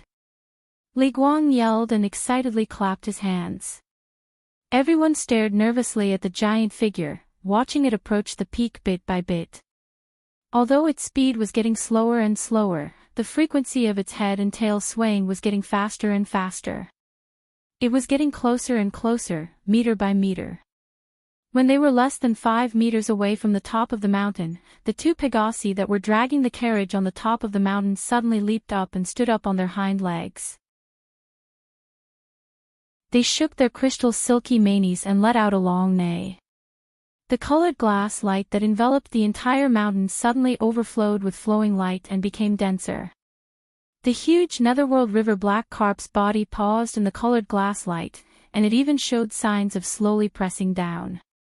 However, the Prime Minister, who could make the princes and princesses change their expressions, was obviously not an ordinary netherworld river black carp's strength. It slowly swayed its head and tail again, and its dark scales suddenly erupted with a dark light. It resisted the colored glass light and slowly climbed up again. There was only 4 meters left, 3 meters, 2 meters left. Everyone held their breaths and focused, witnessing the miracle that was about to happen. The 2 Pegasi on the peak also lowered their heads and looked at him. The distance between them was only 2 meters, but it was this distance that the Prime Minister actually stopped and could not advance any further. All the netherworld river black carps felt their hearts leap to their throats. There were only 2 meters left. The Pegasi were already very close. Ah! The Prime Minister suddenly let out a muffled groan of pain. His body, which was frozen in the glazed light, began to tremble, and one of the large black scales on his body suddenly fell off and was sent flying by the glazed light. From this, one could see just how much pressure he was under. All the members of the Lee Palace's water tribe paled. But this was only the first scale. As he continued to remain in a stalemate, a second scale slowly fell off and was sent flying, then a third, a fourth. In a few moments, 10 odd scales fell off one after another and dark blood began to seep out. But the moment the blood appeared, it was immediately vaporized by the colored glass light. Those who did not know what was going on were momentarily stunned. It turned out that not only could this colored glass light exert immense pressure, it was also abnormally hot. Just when more than half of the scales on his body had fallen off, the trembling Prime Minister suddenly let out another groan of pain. This heavy groan of pain echoed through the pitch-black sky. His body exploded with a dense black light. His head and tail began to slowly sway back and forth as his body began to rise once more. 1 meter, just when his massive head was about to reach the peak of the mountain. Good, good.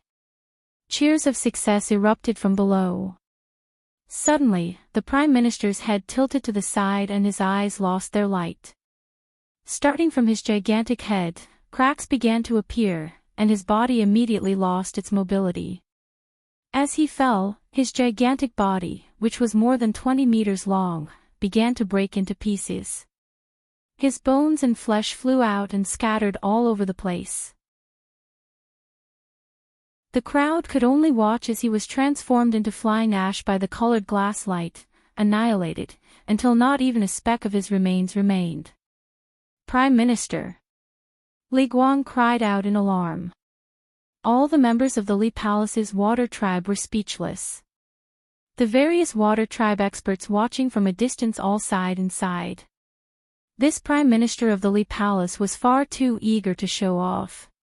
He had already surpassed the limits of his strength, so why did he need to put on a brave front and throw away his life? Chapter 1006. Dead. Yu Qianqiu speechlessly looked at the sorrowful Lee Palace water tribe. In his last life, he had heard of the carp leaping over the dragon. It seemed like a very cool legend, but he didn't think that such a cool thing would also have life-threatening dangers. TSK. As he sighed, Yu Qianqiu felt the small hand holding his arm tremble. Looking at little Yuan who had his head lowered, he guessed that she had been frightened. Even with the Prime Minister's early-stage Underworld Emperor cultivation, then with our cultivation, how can we succeed? The first princess at the front said somewhat dejectedly. Her previous chances of success had already disappeared. Legend has it that the ancestors of my Styx Black Carp clan who transformed into a dragon all succeeded after forming good karma with others. The Crown Prince sighed lightly. Is it really like this? And what is this so-called good karma? When the Crown Princes and Princesses heard this, they frowned in thought. When Xiao Yuan heard this, he suddenly raised his head and looked at Yu Qianqiu. However, Yu Qianqiu was currently raising his head and taking the time to appreciate the two celestial horses that were standing on top of the dragon transformation gate. He wondered how there could be transparent horses in this world, and where exactly did these two horses come from. He was completely unaware that little Yuan, who had just suffered a blow, was currently looking at him with stars in her eyes. Who else wants to try? Li Guang stood back on top of the one-horned water rhinoceros. Looking around at the water tribe under his command, he said in a sorrowful tone, "Anyone can try, I won't stop you." But everyone saw what happened to the Prime Minister. I hope that everyone will act within their abilities and not be impulsive. Who else wants to try? The nearly 100 Nether River black carps that had revealed their true forms slowly sank back into the water. None of them had a higher cultivation than the great Prime Minister, and the majority of those that were stronger than the great Prime Minister had wasted their opportunity to leap through the Dragon Gate. Most of them had also not come and were guarding the Li Palace. When they were discussing before, they didn't want to make any pointless attempts and waste an opportunity, cutting off the possibility of success in the future. Therefore, they recommended the Prime Minister, who had the highest cultivation base. But who would have thought that the Prime Minister was so strong? Not only did he not succeed, he even lost his life. After witnessing such a tragic situation, which of these people, whose cultivation was lower than the Prime Minister's, would dare to take the risk? He could only watch from afar and shrink back. The crown princes and princesses, who had been eager to give it a try at first, were now all ashen-faced. No one said anything about the imperial family anymore. They realized that in the face of life and death, everyone was equal. Hee. Li Guang stood on the horned water rhinoceros and shook his head with a bitter smile. It seems like my Nether River Black Carp clan will have to let down the efforts of our ancestors this time. Never mind. Prepare to send off the Pegasus. At this moment, little Yuan, who had been blinking his big eyes, finally could not hold it in any longer. Hearing that his father wanted to end this Dragon Gate leap, his childish voice immediately rang out in the night sky, interrupting Li Guang's words. Father. I'm willing to try. The consequences of these words could be imagined. The water tribe experts who had been preparing to leave after seeing the Pegasus return froze, and the experts hidden in the air also froze. The crown princes and princesses of the Li Palace in front all turned their heads. Everyone's eyes were focused on little Yuan, who had a ponytail, a golden chain around his neck, and a black doodoo. The experts in the distant waters immediately laughed, and someone even loudly said, "Li Guang, this should be your little son who still smells of his mother's milk. His courage is truly commendable." Hee. The people around him roared with laughter. This kid has gone crazy. I don't know who didn't watch him well enough to let him escape. Even his brothers and sisters were complaining, blaming him for making everyone lose face. The third princess angrily pulled on little Yuan and reprimanded, "Little Yuan, what nonsense are you talking about?" After a while, Li Guang and his wife looked at each other, then Li Guang shouted, "How improper. I'll take care of you when we get back." Father. Didn't the ancient teachings of my Nether River Black Carp clan say? Any disciple of my Nether River Black Carp clan can try, no one is allowed to stop them. Little Yuan indignantly argued, "Little Yuan is also a disciple of the Nether River Black Carp clan, so why can't I try?"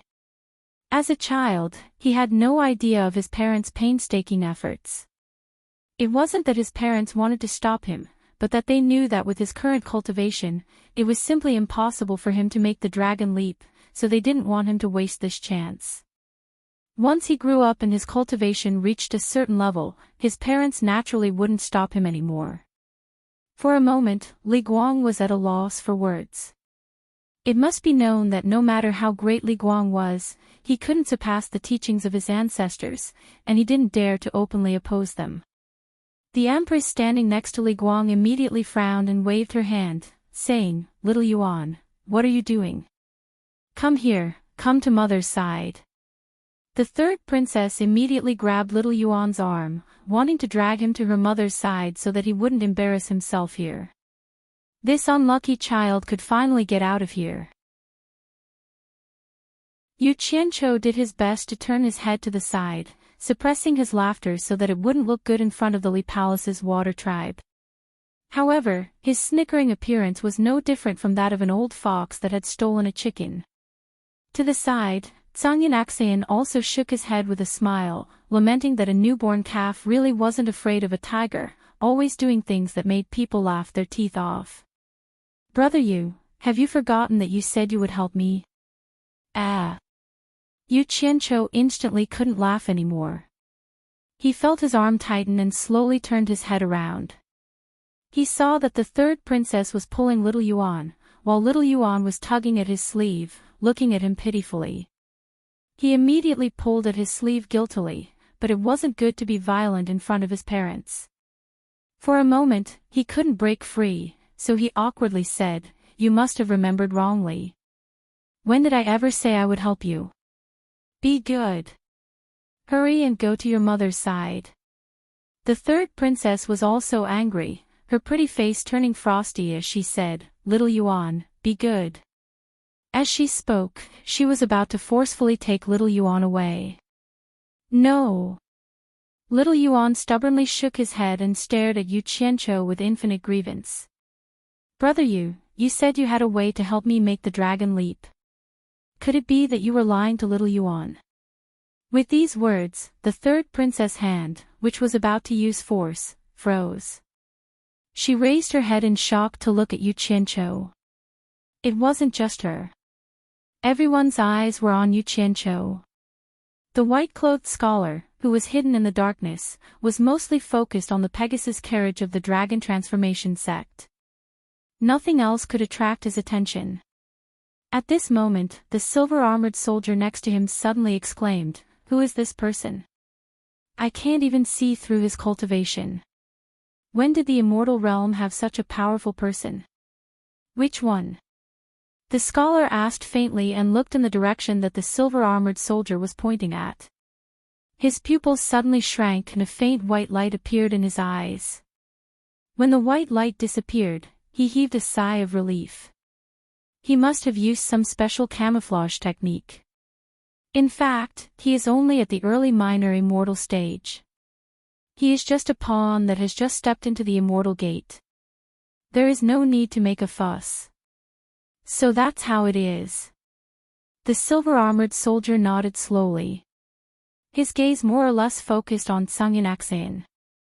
He was a little surprised by his intermediate immortal emperor cultivation. He muttered, "That's the attire of the Heartless Palace." "It's not the Heartless Palace. Could it be the chief consecrator, Zhang?" After a short pause, his gaze fell on Yu Qianqiu again. He nodded with some understanding. "The early minor immortal stage. I know who this person is. He should be the World Commerce Chamber's sect leader Yu Qianqiu, who is causing trouble in the immortal realm." "Oh. The Yu Qianqiu who Lord Jean ordered to compose." The scholar's gaze fell on Yu Qianqiu again. At this time, he showed some interest. If Yu Qianqiu knew that this person had also heard of his great name, he wondered if he would feel honored. "Damn it. Why are you all staring at me?" Yu Qianqiu was dumbfounded. Back then, it was just a trick he had casually used to trick a child.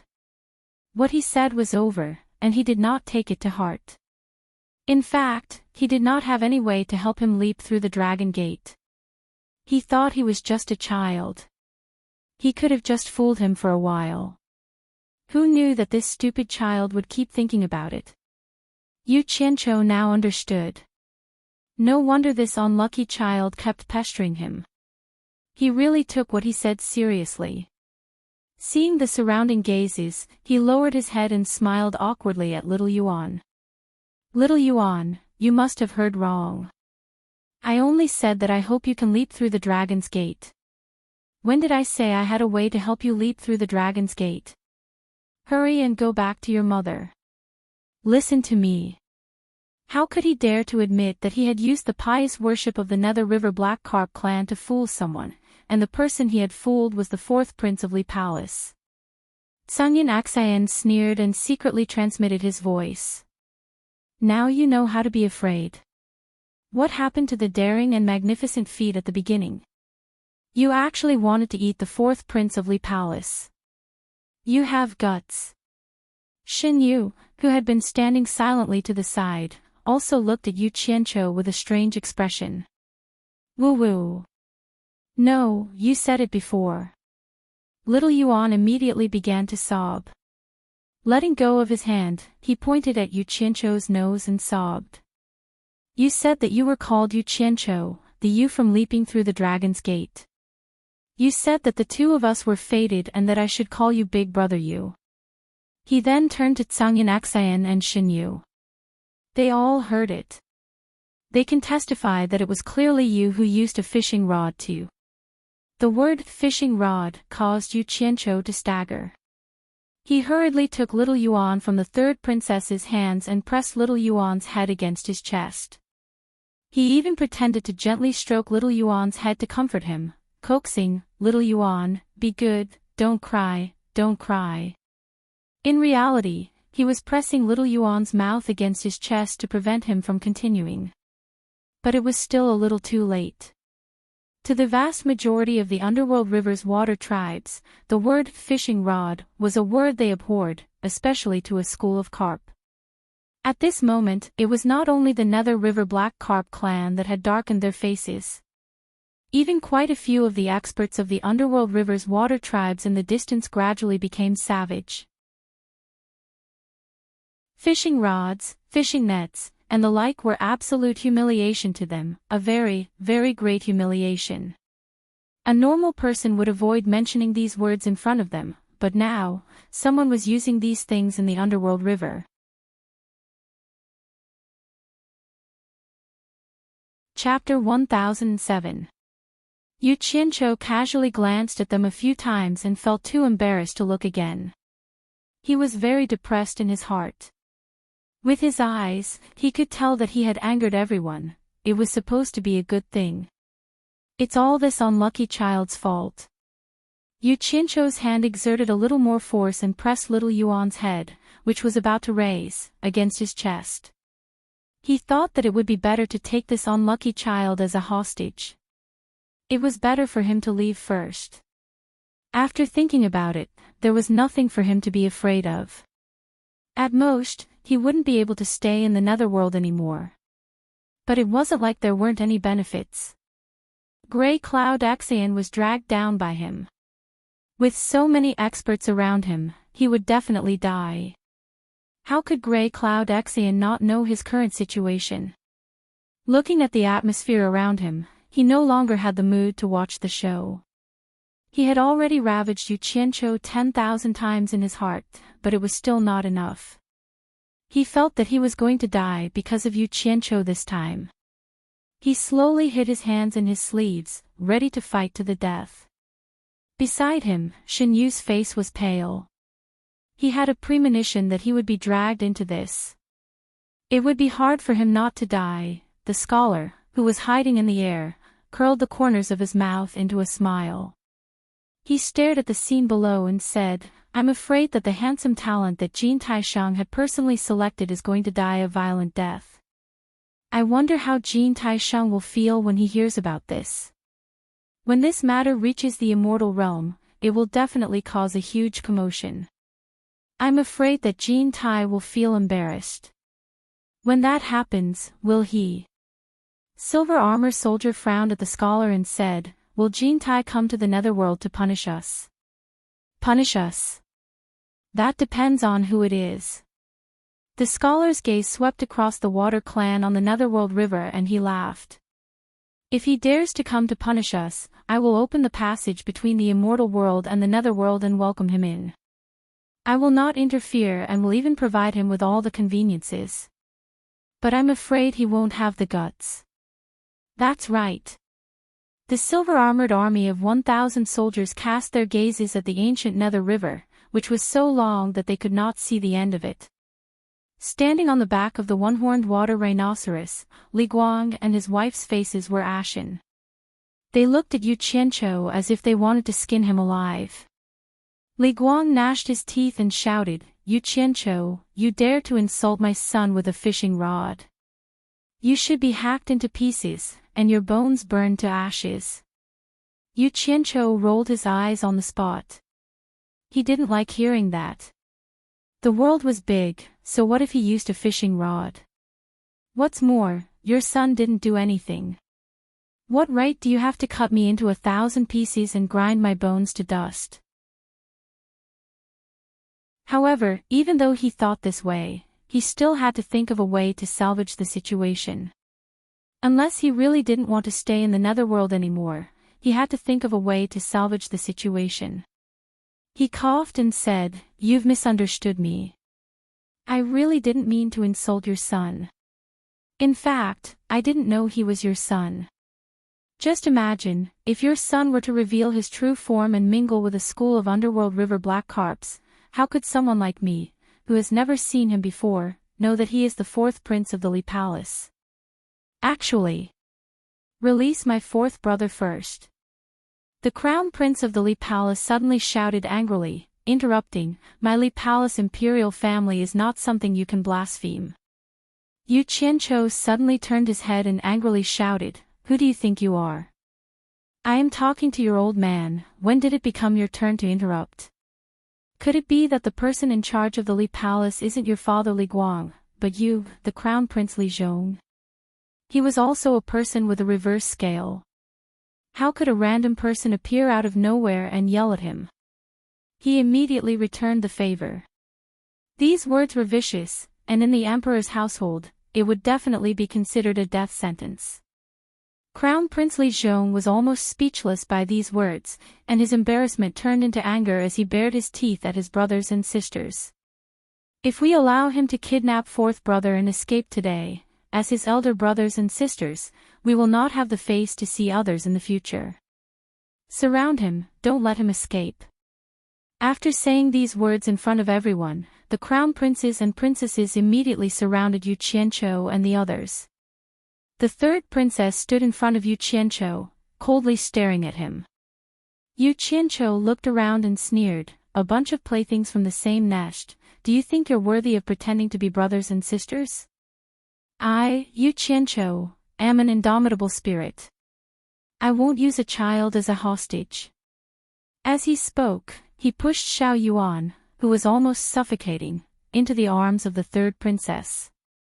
The third princess was a little surprised, but she slowly carried Xiao Yuan out of the encirclement. Seeing that the other side had no hostages, Crown Prince Li Zhong suddenly laughed sinisterly. "The underworld is not a place where people from the immortal realm can be arrogant." Old song. Yu Qianqiu directly ignored him and interrupted, "Some people don't know the immensity of heaven and earth just because they have the title of crown prince. We are sent here by the immortal emperor and represent the immortal emperor. How can we let others humiliate us? If anyone dares to spout nonsense again, why don't you let him have a taste of your heartless palace's 3 swords in 1 sword unsheathing form? Let's see if he's good with words or if he's really capable with his hands." Hearing this, the underworld's water tribe's powerhouses were slightly shocked. They might not have heard of who Tsangyan Xayan was, but they had definitely heard of the celestial world's heartless palace's sect master, Wang Qing, especially his 3 swords in 1 sword unsheathing form. In order to comprehend the sword technique, Wang Qing had once rampaged through the underworld.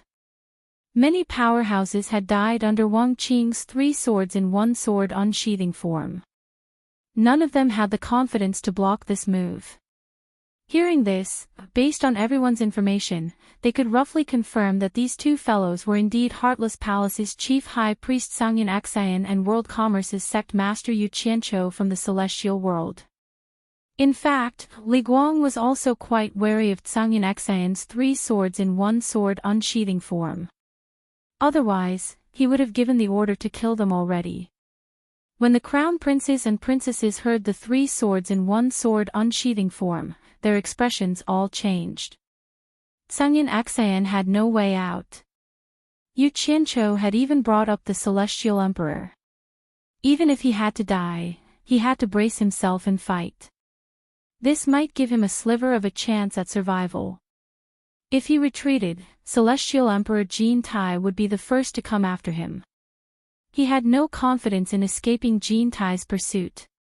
He immediately stepped forward with an imposing manner and stared at Crown Prince Li Zhong like lightning. Crown Prince Li Zhong immediately felt a powerful pressure bearing down on him after being targeted by Zhang Yinxian. He panicked. He had naturally heard of the Heartless Palace's sword unsheathing form, and he had no confidence in blocking it. Only now did he realize that he had indeed been impulsive. Zhang Yinxian! Li Zhong shouted. No matter how powerful Celestial Emperor Jin Tai is, he can't control the water tribe of the underworld. My Li Palace has never had any dealings with your Heartless Palace.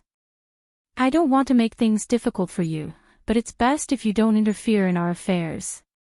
Otherwise, no matter how famous your Heartless Palace's sword unsheathing form is, the water tribe of the underworld will not let you come and go as you please. These words were already a concession.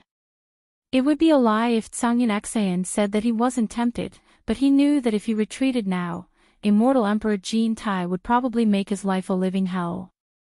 He had no choice but to say it out loud. Zhang Yinxian slowly closed his eyes. His blue robe and long beard fluttered without any wind. His hands were hidden in his sleeves as he stood there with his eyes closed. At this moment, Zhang Yinxian had the demeanor of Guan Yunchang. He stood there silently to show his attitude. The atmosphere suddenly became heavy. No one dared to be the first to test the sharpness of his sword unsheathing form. Everyone knew that once the sword unsheathing form was used, the river Styx would be dyed red with blood. Big brother you. You said that you had a way to help me make the great leap. Little Yuan, who was in the third princess' hands, suddenly spoke in a childish voice.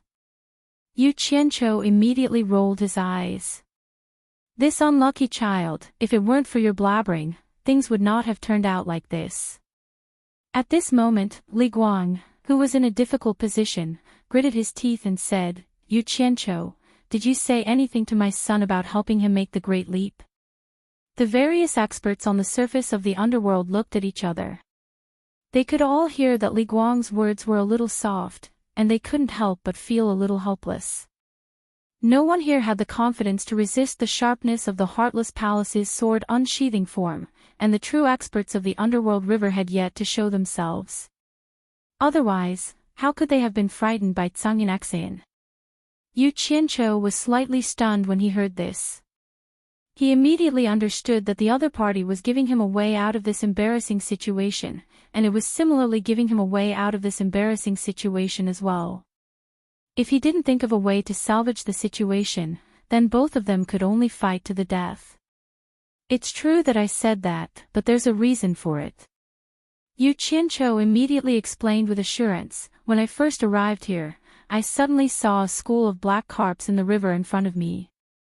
One of them was faintly glowing. This glow was different from normal glows, as if it was possessed by a dragon. It was truly magical.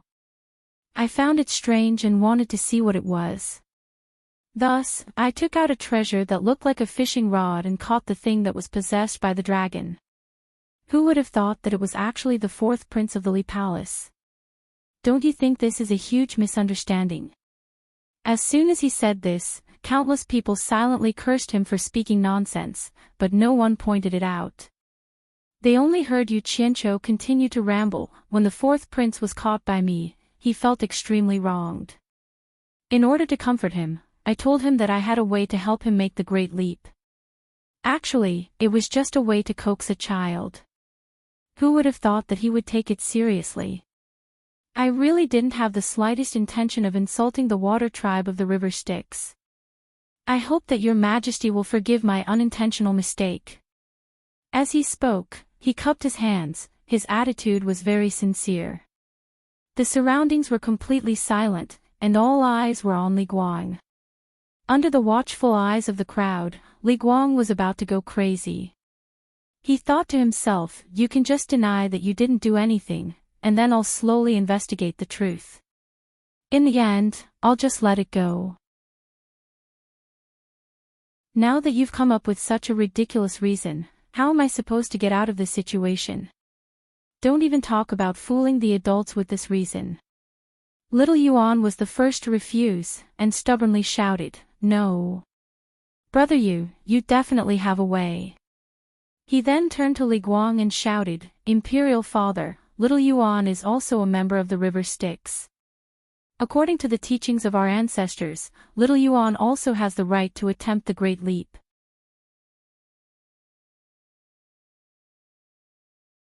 Chapter 1008.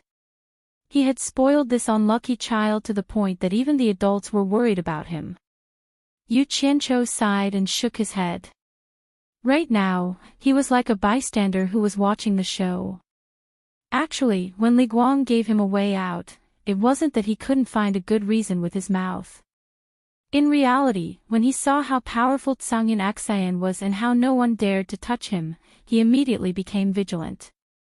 He had originally wanted to find a chance to borrow someone's knife to kill Tsangyan Aksayan after familiarizing himself with the Netherworld's environment.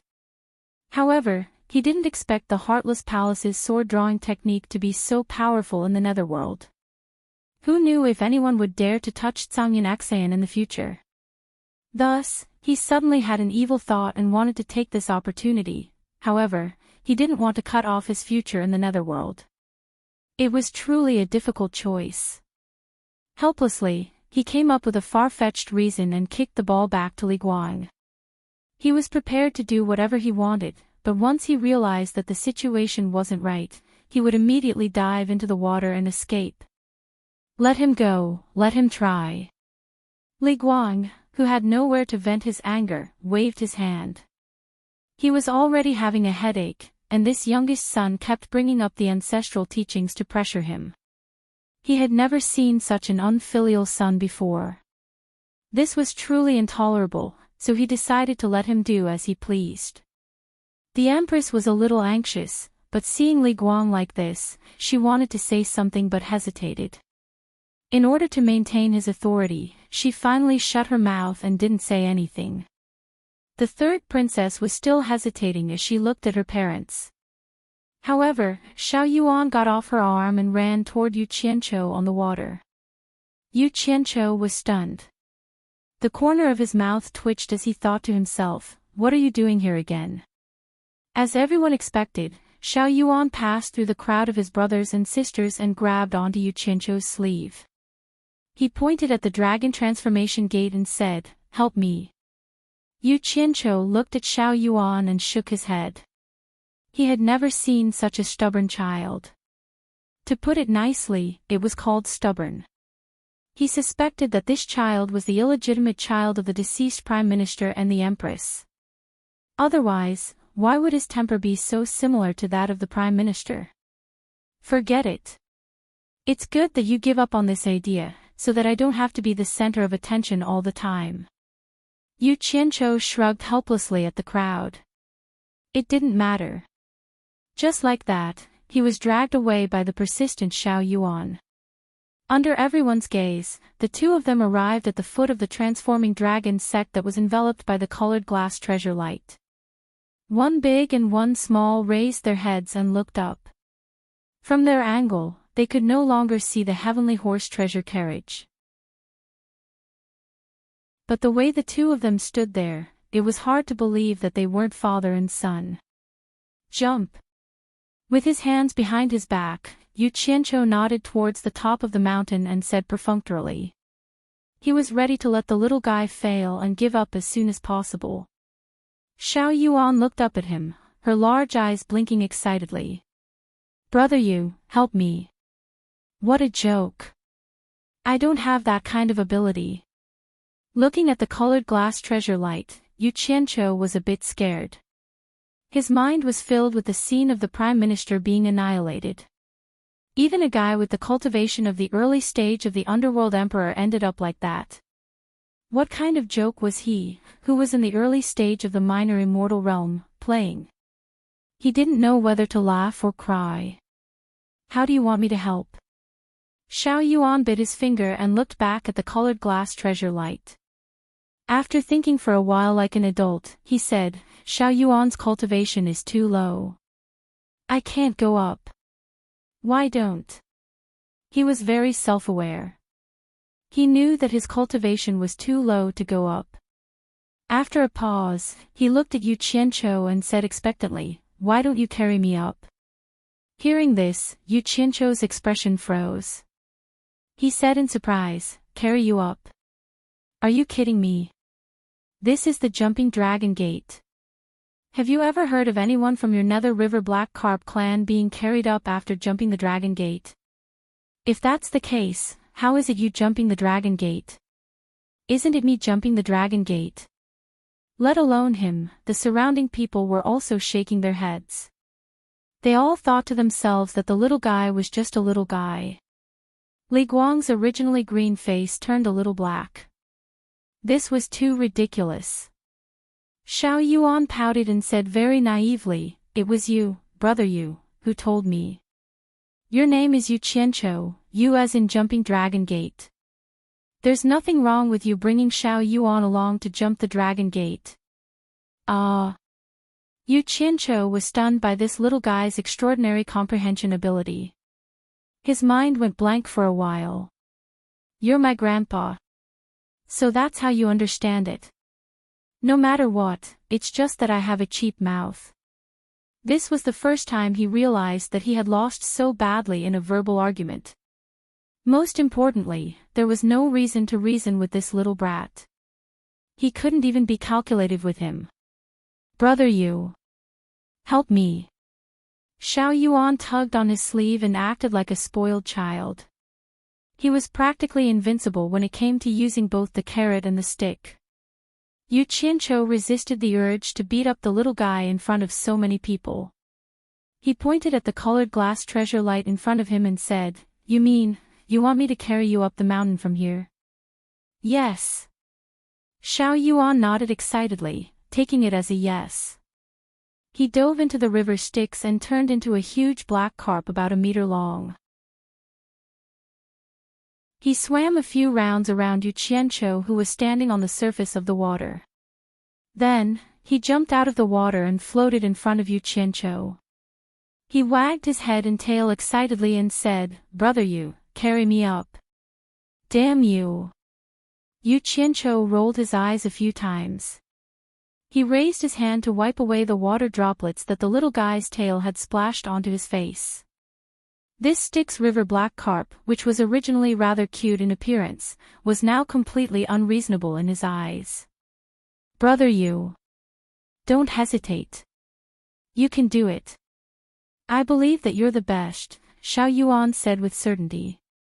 Although his words were simple, this kind of pure encouragement coming from the mouth of a little kid was quite effective against a black-hearted person like Yu Qianqiu.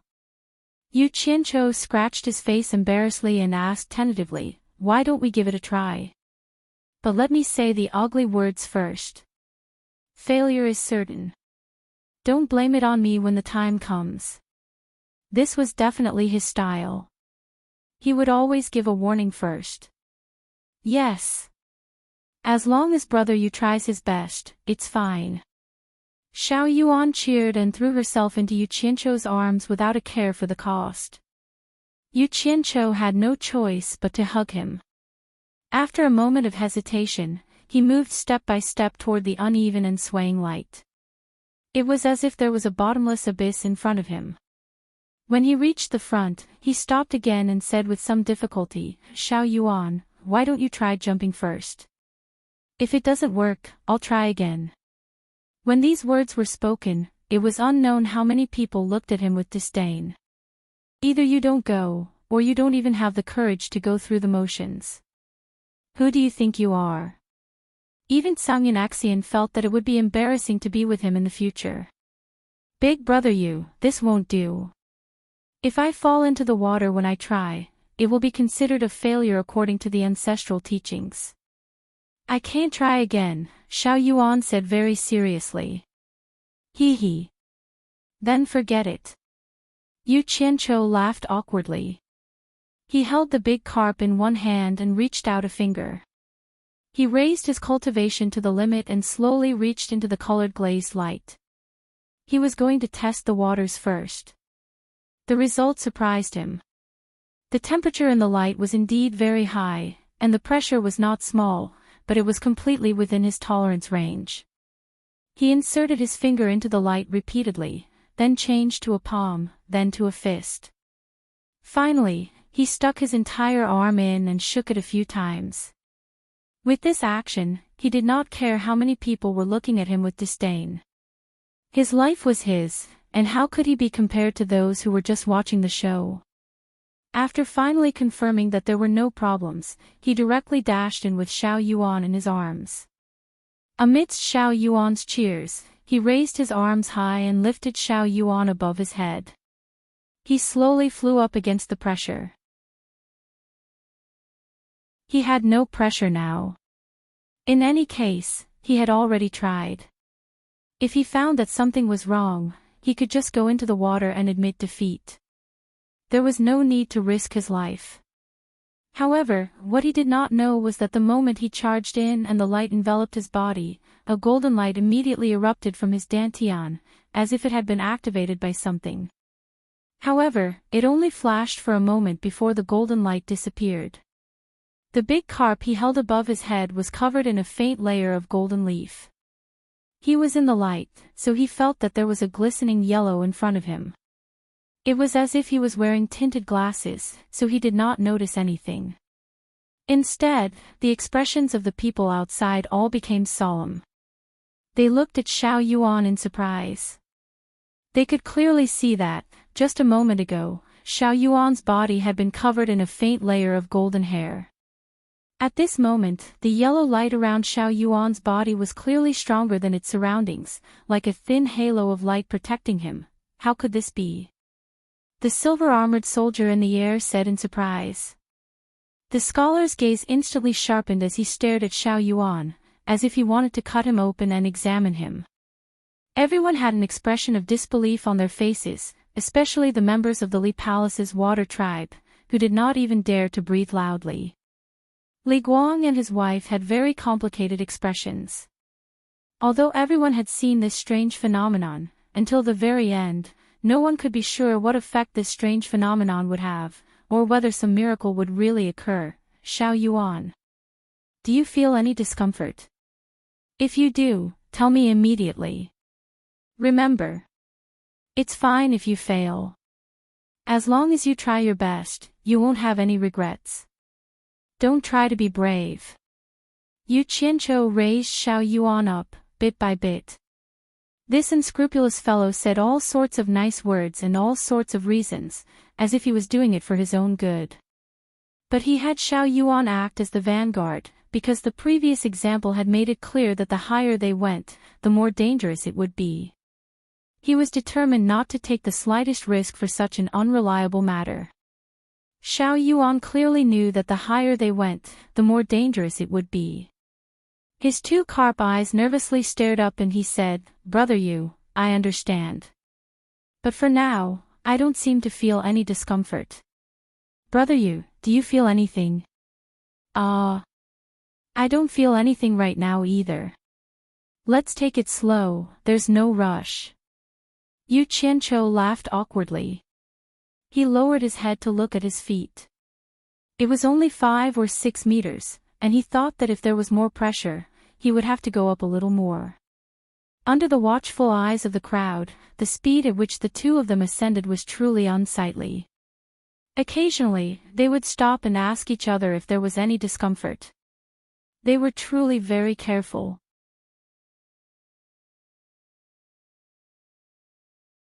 Chapter 1009.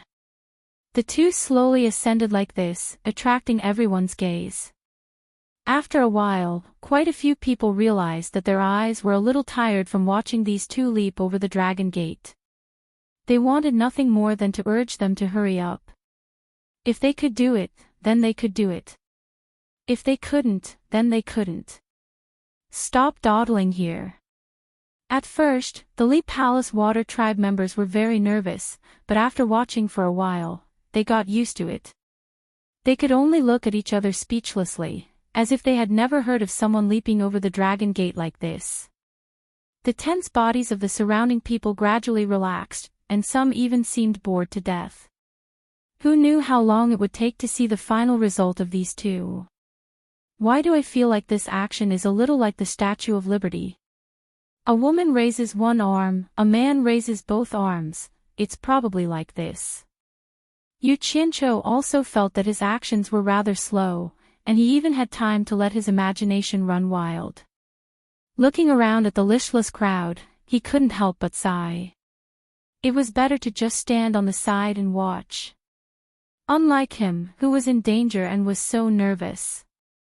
Next time, he wouldn't randomly show his love. Looking at his feet, he realized that they were already more than 10 meters from the surface of the underworld river. Yu Qianqiu solemnly raised his head and asked, "Little Yuan, how do you feel? Do you feel uncomfortable anywhere?" "Oh.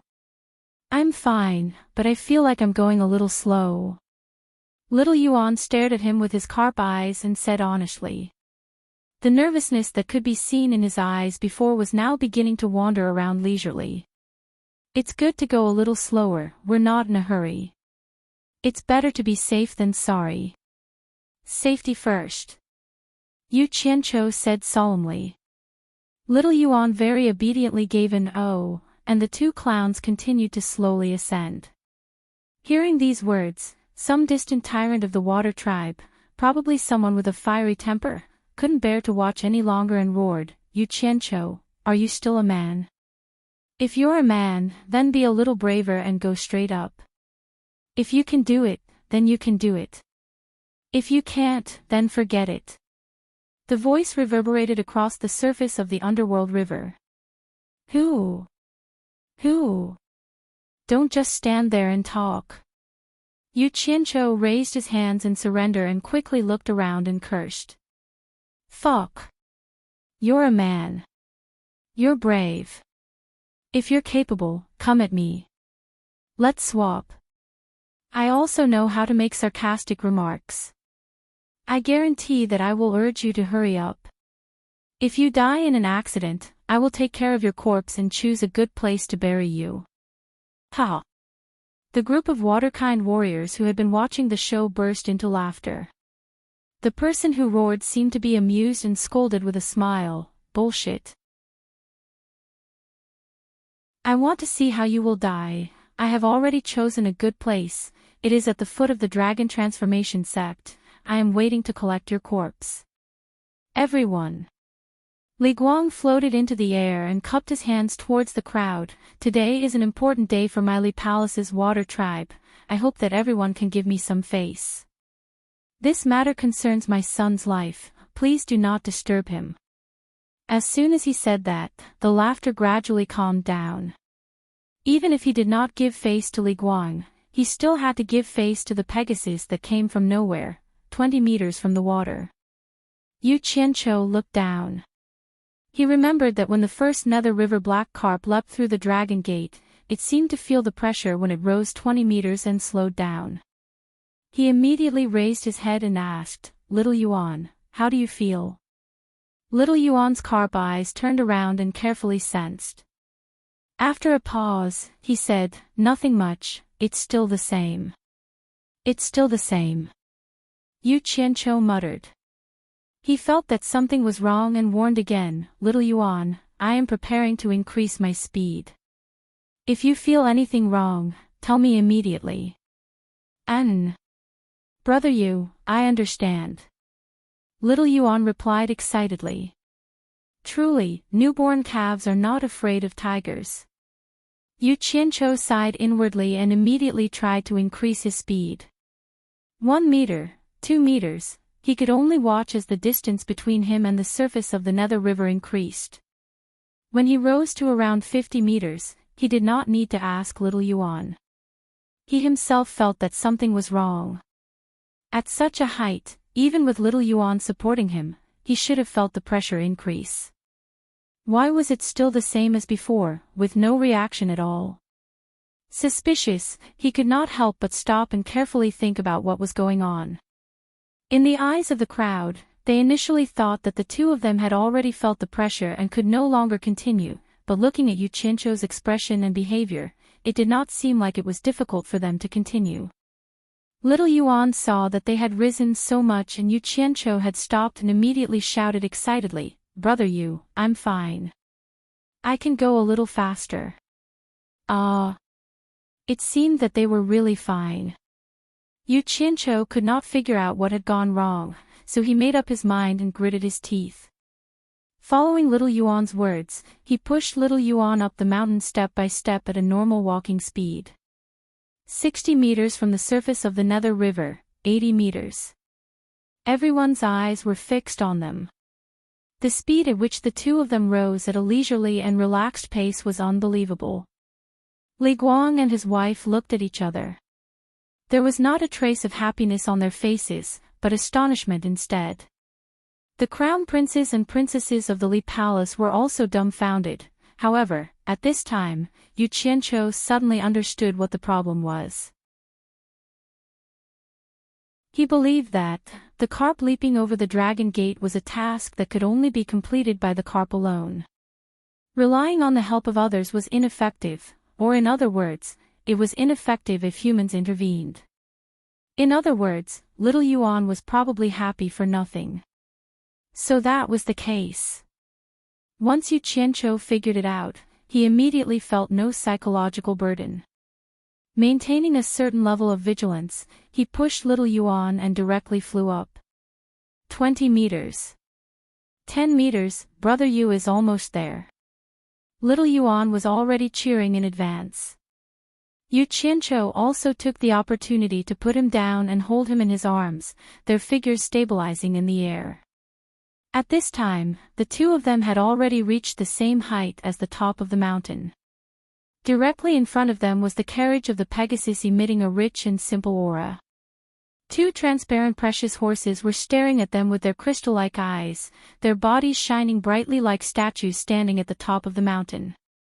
Everyone was staring at them without blinking. There were no cheers, and no applause. They were quietly waiting for what would happen next. Although the speed at which the two of them ascended was a little too slow, it was too easy. They couldn't help but ask themselves if this counted as leaping over the dragon gate. After being in a stalemate with the carriage of the Pegasus at the top of the mountain for a while, Little Yuan leisurely whispered into Yu Qianzhou's ear, "Should we go over?" Yu Qianzhou was also somewhat at a loss. He didn't know what to do next. He looked at the surface of the Nether River beneath his feet, then at the top of the mountain. He thought that before they reached the top of the mountain, they might not have succeeded in leaping over the dragon gate. He then pushed Little Yuan, who was in his arms, forward, and the two of them slowly floated to the top of the mountain. Everyone watched as Yu Qianzhou carefully placed his feet on the top of the mountain. At this time, Little Yuan had also transformed back into his human form and shyly was placed on the top of the mountain by Yu Qianzhou. Just as Little Yuan's feet touched the ground, the two Pegasus simultaneously straightened their forebodies and stomped their hooves, letting out a long neigh that resounded through the entire night sky for a long time. Just as the long neigh stopped, the glazed light that enveloped the dragon gate slowly retreated like flowing water, finally condensing into a resplendent ball of light on the carriage of the Pegasus. The condensed glazed light wriggled for a while, and suddenly, a huge head gradually rose from the glazed light, ferocious horns, a protruding forehead, a sharp nose, huge eyes, and a long mouth filled with dense fangs. Damn it, dragon! This was not the first time that Yu Qianzhou had seen such a thing, and he immediately recognized that it was a dragon head. However, he did not expect to see it for the second time, and at such a close distance at that. Just as he was about to slowly retreat and get ready to leave as soon as he realized something was wrong, he suddenly felt something touch his thigh. Wah! Wah! A loud and a small cry sounded on the mountain peak. Yu Qianzhou and Little Yuan dodged at the same time. When the former saw that it was Little Yuan, he immediately slapped his chest and scolded, "Why are you sneaking behind me? Are you trying to scare me to death?" Little Yuan did not care so much, and flashed behind him again, grabbing onto his clothes and poking his head out from behind. Looking at the ferocious head, he said carefully, "Little Yuan is scared." He was rather honest, and what he meant was to borrow his back to hide. Everyone was looking at the wondrous sight on the peak of the mountain in shock. They were also startled by the two people's shouts. They thought that something had happened to the two of them, so when they heard the two of them, they immediately looked at them with disdain. Even the scholar and Silver Armor Army, who were hiding in the dark, could not help but look at each other. The scholar did not know whether to laugh or cry, and he muttered, "What a pair of clowns." After being frightened, Yu Qianqiu was more or less immune to it. He gathered his courage to take a closer look at the dragon head, and immediately heaved a sigh of relief. He discovered that it was only a lifelike shape formed by the glazed light, and was slightly transparent. It was not real at all. He immediately patted little Yuan's head and said, "Don't be afraid, I'm here." "Brother Yu. Then what were you afraid of?" Little Yuan asked a question that he should not have asked, and in return, Yu Qianqiu sneered in disdain, "Tsk. I saw that you were not here, and I was afraid that something happened to you." At this moment, the dragon head slowly rose from the resplendent ball of light, and the body that it was dragging along also began to appear in the sky, and the dragon claws also appeared one by one. As the dragon rose into the sky, the resplendent ball of light that it had emerged from gradually shrank, until the dragon's tail appeared, and a small ball of light adorned the dragon's tail. At this point, the glazed light covering the Pegasus carriage had completely disappeared, and it had completely condensed into a glistening yellow dragon that was 50 to 60 meters long above the dragon transformation gate. It stood majestically in the night sky, and looked down on the entire netherworld. It was abnormally shocking. Standing on the dragon transformation gate, Yu Qianqiu and little Yuan looked up with their mouths wide open. Everyone's gaze was also focused on the dragon hovering in the sky.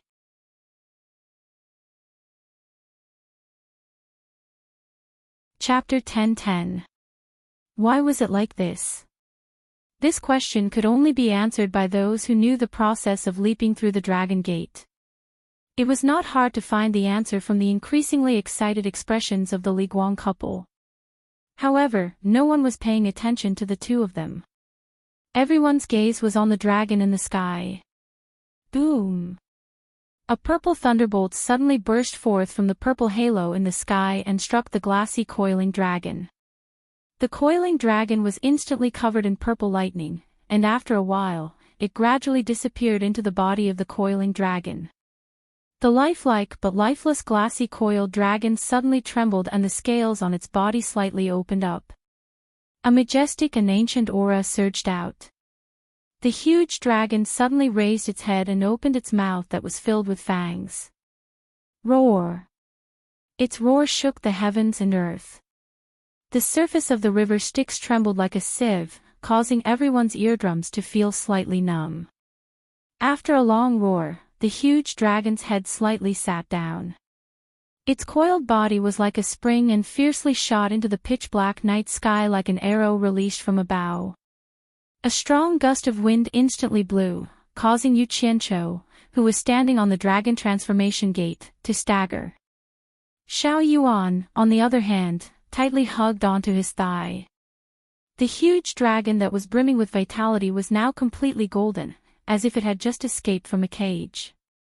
It moved like a golden thunderbolt, shaking its head and wagging its tail as it swam freely in the pitch-black night sky.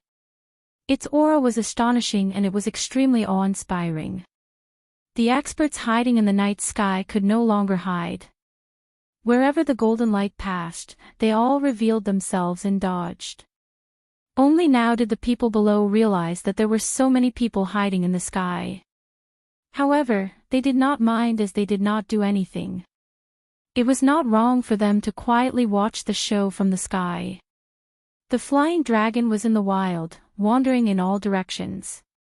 Even the place where the scholar and the Silver Armor Army were hiding was no exception. Seeing the flying dragon charging over, the scholar waved his hand and directly pulled the huge head of the flying dragon to the side. The flying dragon's body wriggled past and had nothing to do with the two of them. The two of them were still hidden in the darkness and did not appear in everyone's sight. After swimming to its heart's content, the flying dragon swung its four limbs and charged toward the surface of the Netherworld River. With the Dragon Transformation Gate as the center, it quickly circled around the Dragon Transformation Gate. Its huge body was extremely nimble, and it could be said to be domineering. A huge whirlpool formed under the Dragon Transformation Gate, and one could almost see the bottom of the river Styx.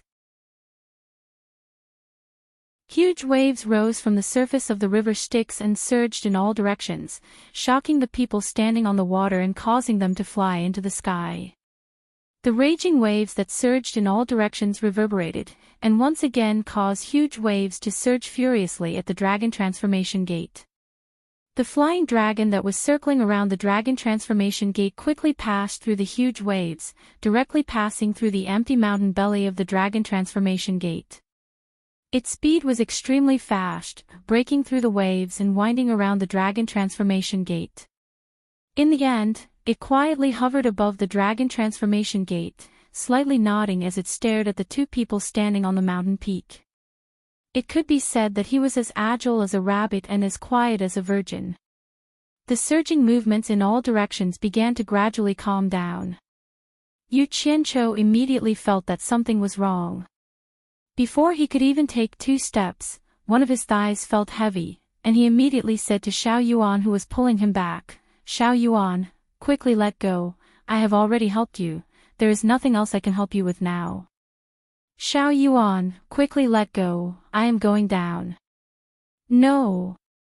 I am scared." Xiao Yuan looked at the ferocious huge dragon in the sky in fear, and did his best to hold back Yu Qianqiu. "Damn. Quickly let go, are you trying to get me killed?" Yu Qianqiu almost wanted to beat him up, but the two of them had more or less developed some feelings for each other.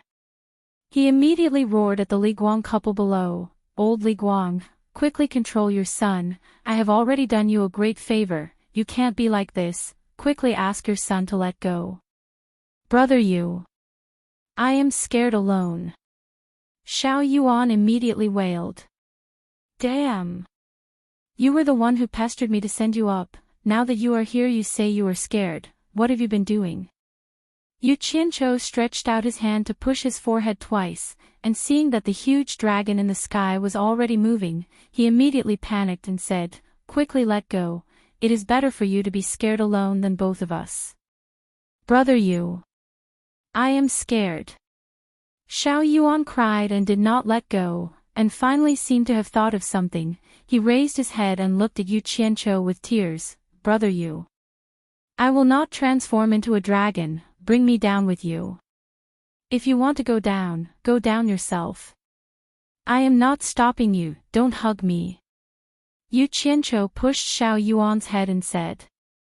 Unexpectedly, Xiao Yuan hugged him even tighter, and said, "My whole body is weak, I can't move." *T. You are hugging me with so much strength. Quickly let go.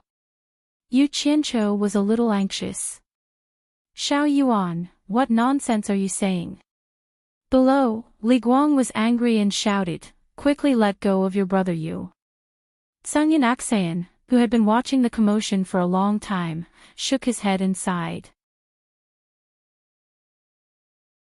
This Scum seemed to cause trouble wherever he went, and now he had come to the Netherworld to cause such a big commotion.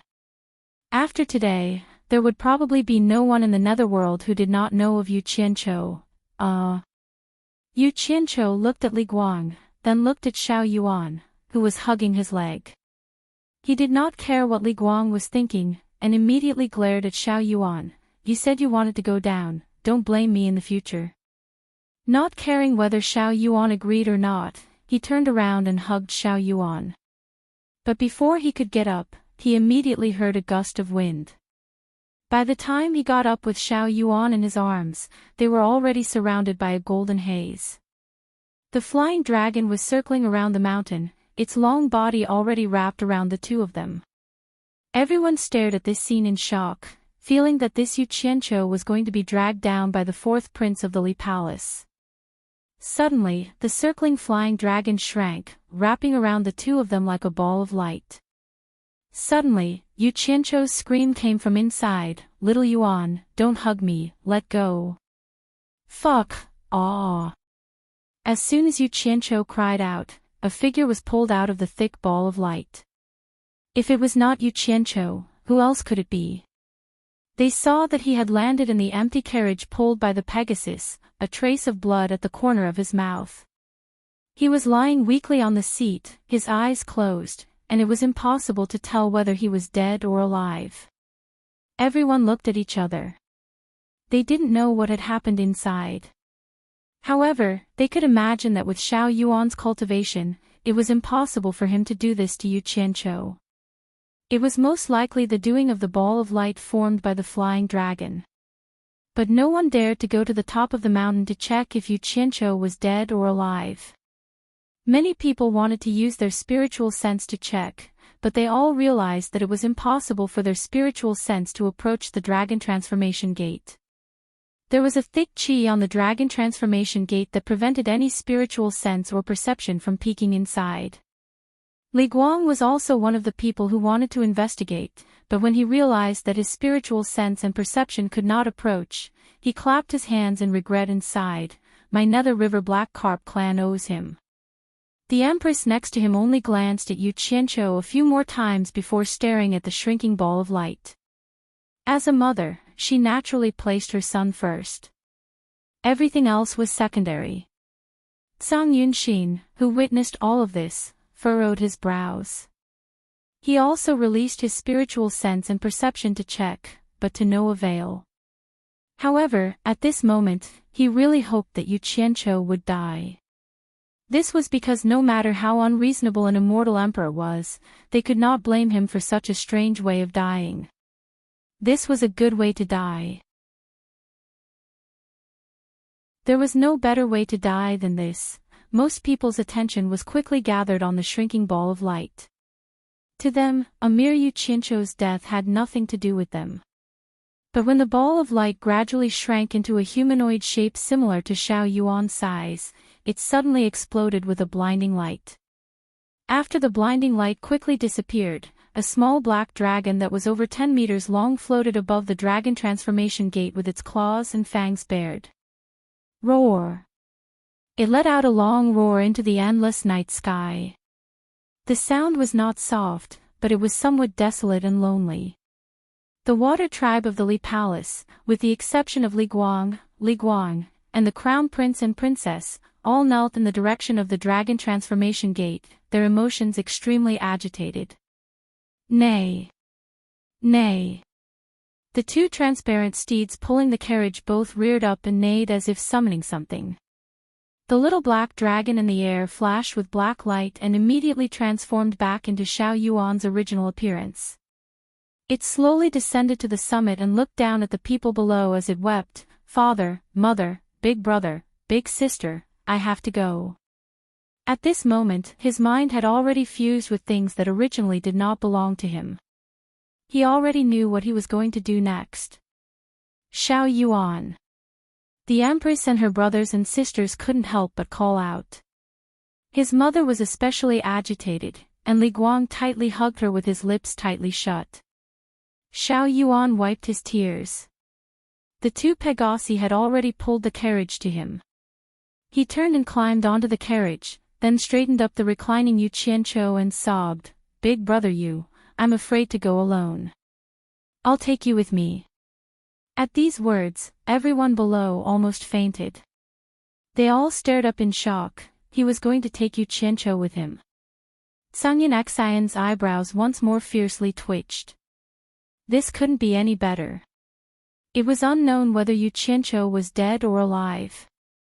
If he left in such a bizarre manner, the immortal palace would have even less reason to blame him. The two Pegasi did not express any objections, as if it was only right that they take Yu Qianqiu with them. They neighed in unison, stomped their hooves, and then flew into the air. They pulled the carriage around the dragon transformation gate and then flew directly toward the spinning violet halo in the sky. He took 2 of them with him at once. Just as everyone was dumbfounded, the sound of Yu Qianqiu waking up came from the sky. Damn it! It hurts so much. Why am I sitting here? Pegasi.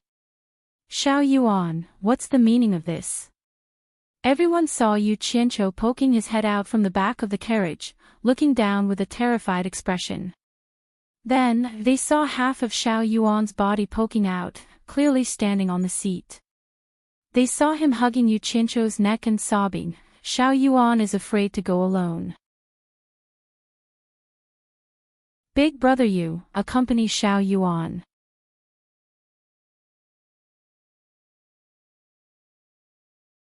Chapter 10-11. Together. Where are we going? Yu Qianqiu was taken aback. He turned around and sat down. He wasn't in the mood to enjoy sitting on the heavenly horse's carriage. His eyes were fixed on the direction the heavenly horse was flying in. It was the purple halo spinning in the air. He instantly knew where he was going. Brother Yu. Little Yuan won't be able to see father, mother, big brother, and big sister in the future. Sob sob. Little Yuan grabbed his arm and cried. Let go of me. Yu Qianqiu said with a sinister expression. He didn't want to go to such a mysterious place that he didn't know anything about even if he was beaten to death. No. Little Yuan tightened his grip and shook his head stubbornly. Yu Qianqiu immediately laughed coldly. Now that things had come to this, how could he still be soft-hearted? Paw. He chopped at the back of little Yuan's neck with his palm, only to discover that a strange force had rebounded from the child's body, causing his palm to go numb. Little Yuan couldn't cry anymore. He looked at him in a daze, not knowing what to do. Yu Qianqiu was also dumbfounded. He looked at little Yuan again and realized that he couldn't see through little Yuan's cultivation. The corner of his mouth twitched. He suddenly took out a hell-steel melon hammer and mercilessly smashed it at the back of little Yuan's neck. Little Yuan's teary eyes were filled with disbelief. He couldn't believe that his respectable and adorable brother Yu would actually do such a thing to him. He could only watch helplessly as he fainted in his seat.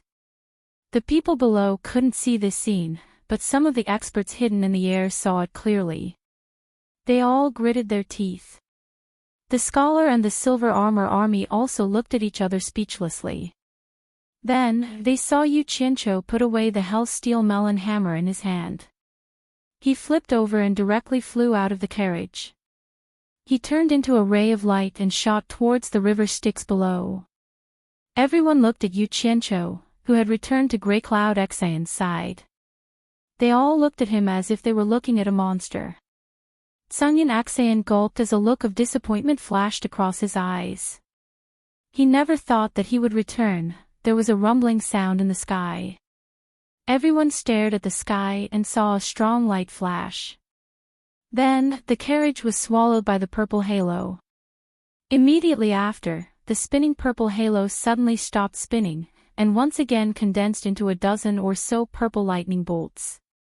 It was as if a huge hand had grabbed a bunch of long threads, and fiercely pulled them to the same point in the night sky. The night sky was pitch black and calm. Only the sound of the Netherworld River could be heard. In an instant, everything returned to normal, as if nothing had happened. The people in all directions didn't move. They were still in their original positions, reflecting on everything that had just happened. That Pegasus carriage that tore through the sky was enough for everyone to analyze for a while. As for Yu Qianqiu, he felt that he had been the most wronged. He felt that he had been dragged into this matter for no reason at all. Putting aside the fact that there were no benefits, he had even hit someone else's son. Perhaps the person would bear a grudge against him, so he cautiously and vigilantly guarded against all members of the Li Palace's water tribe. Li Guang's face was filled with excitement while the Empress sorrowfully stared in the direction her son had disappeared. The crown princes and princesses all had complicated expressions. Whether it was them or the various powerhouses, none of them could have imagined that the person who had succeeded in leaping through the Dragon Gate would be Li Guang's youngest son, who had not even reached the level of an underworld knight. It truly could be said that karma had long since been decided, and it was beyond anyone's control.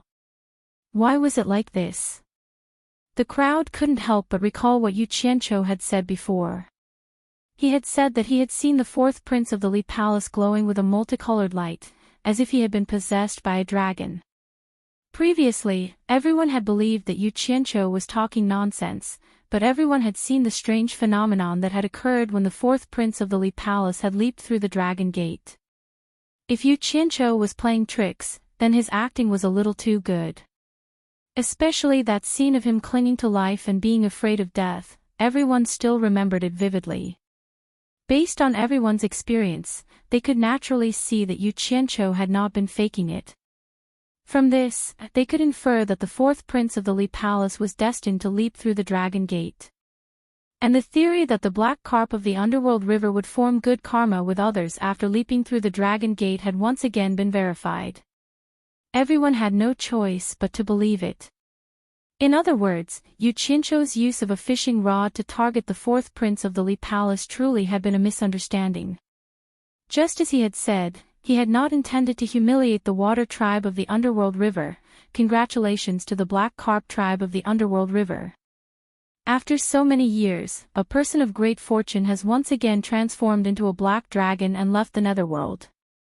This is truly worthy of celebration. An indifferent and unhurried voice suddenly resounded through the night sky. It was not a voice, but it echoed in every direction, causing everyone's minds to shake. Especially that tone of voice.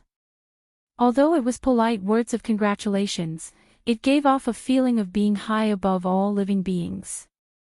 The various experts on the surface of the underworld river trembled and raised their heads to look around. The experts hidden in the darkness in the sky also looked around, all of them trembling in fear. At first, Yu Qianqiu did not think much of it, but after observing the changes in the expressions of Li Guang and the other experts, he was slightly alarmed. He immediately determined that this person who had yet to reveal himself was not ordinary. Li Guang looked around, then respectfully clasped his hands to the air and said, "Li Guang represents the black carp tribe of the underworld river in thanking the Emperor of the underworld. We did not know that the Emperor of the underworld would grace us with his presence and did not lead the entire tribe to welcome you. This is truly a sin. Dare I ask, what advice does the Emperor of the underworld have?" The Emperor of the underworld. Yu Qianqiu was shocked. He did not think that Li Guang would dare address the other party as the Emperor of the underworld when he did not know who the other party was. He did not expect it to be the Emperor of the underworld who had severely wounded his teacher in 3 moves, the legendary Supreme Master of the underworld, the Emperor of the underworld, who had come in person. Oh my! In his shock, he quickly glanced around, but he could not detect where the target was. He immediately looked at Sungyin Axayan and found that Sungyin Axayan also had a shocked expression. It was obvious that he did not expect the Emperor of the underworld to come in person. "It's not advice, but I should congratulate you. Farewell." As soon as the indifferent voice fell, 2 white flowing lights appeared in a dark corner in the sky, disappearing quickly into the horizon. At the same time that the 2 white lights appeared, all the people bowed in the direction of the departing figures with cupped hands, saying, "Farewell, Underworld Emperor." Yu Qianqiu and Sungyin Axayan also followed suit, bowing respectfully to bid farewell.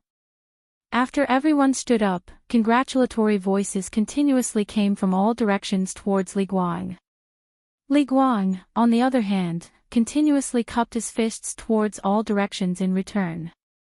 The surrounding water tribe experts all hid into the underworld river and left. Streaks of light also flew past in the sky. In a short while, almost everyone had left, leaving only the people of Li Palace and the people of Hidden Dragon Villa in the distant sky. "Let's go as well."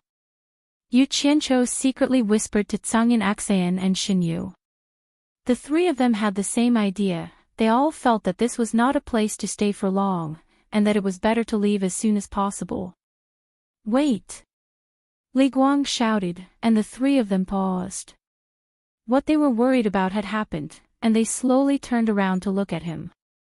Yu Qianqiu frowned and said, "Old man Li Guang, no matter what, I played a part in Xiao Yuan's transformation into a dragon. Do you still want to hold on to other things and not let go? What did you play a part in?" Crown Prince Li Zhong snorted coldly and said, "You said it before, my fourth brother's body had a faint glow, as if he was possessed by a dragon. This means that my fourth brother is destined to leap over the dragon gate. Unless what you said before was a lie, and you used a fishing rod to insult the water race of the underworld river." Even without him saying it, Yu Qianqiu himself felt a little puzzled. Saying that there was a strange phenomenon on Xiao Yuan's body was originally nonsense. When he carried Xiao Yuan to leap over the dragon gate, he realized that there was no resistance and thought that it would be ineffective. Who knew that Xiao Yuan would succeed so easily and successfully transform into a dragon? What a joke! He still could not figure out what was going on. Could it be that the legend of forming good karma was true, and that he was the fated person in the legend? But it seemed a little ridiculous. Even so, it did not mean that he could let this so-called crown prince shout at him. He immediately narrowed his eyes and laughed coldly. Ungrateful and sharp-tongued. I told you long ago that you have no right to speak in front of me. The high temperature of the purple flames hidden within his body suddenly erupted in an earth-shattering manner, instantly enveloping the surface of the Netherworld River. The power of the powerful purple flames was not child's play, not to mention that the high temperature was focused on Crown Prince Li Zhong. In that instant, Crown Prince Li Zhong felt as if he had fallen into an endless purgatory. His body was burning both inside and out, and he felt like he was about to be burned to ashes. Immediately, a transparent black protective aura surged out, intending to block the corrosion of the high temperature. When Yu Qianqiu subdued Xinyu, he had already understood that the extreme yang flames in his body could restrain the cultivators of the underworld. Thinking back to when he was in the human world, he had forced out the remaining power of the black fire many times without revealing it to fight against enemies. Along the way, he had been wondering if he could use the same method to test out the blue fire and purple fire in the netherworld. He did not want to test this move on Li Zhong, but this guy was too tactless. He had no grudges with him, but he had repeatedly contradicted him. You have the support of your parents, who are mid-stage underworld emperors, and I also have a golden fighter, who is a mid-stage immortal emperor, as well as the decree of the immortal world immortal emperor. Why should I be afraid of you? At that moment, it was not just Prince Li Zhong who felt it. All of the black carps of the Styx River felt the power that made their hearts palpitate. It was a kind of fate where the sunlight dispelled the haze. All of the water races felt a sense of fear that came from the depths of their souls. They all looked at Yu Qianqiu in fear. Li Guang and his wife stared at Yu Qianqiu in disbelief. Was this the power of a minor immortal cultivator? Had he been hiding his cultivation all this time? Xinyu was also trembling. He felt something from Yu Qianqiu that made his heart tremble. Cangyan Axian suddenly stared at Yu Qianqiu, a shocked expression on his face. Use it well, and you will be invincible. Yu Qianqiu narrowed his eyes as he stared at Li Zhong's black protective aura.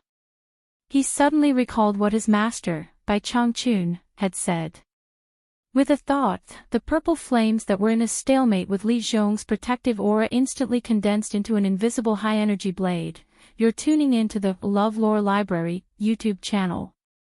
We're so grateful for your support, and don't forget to subscribe to join us on this incredible journey through captivating stories.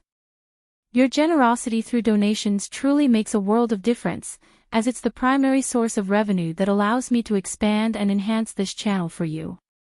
Thank you from the bottom of my heart for being a part of this adventure.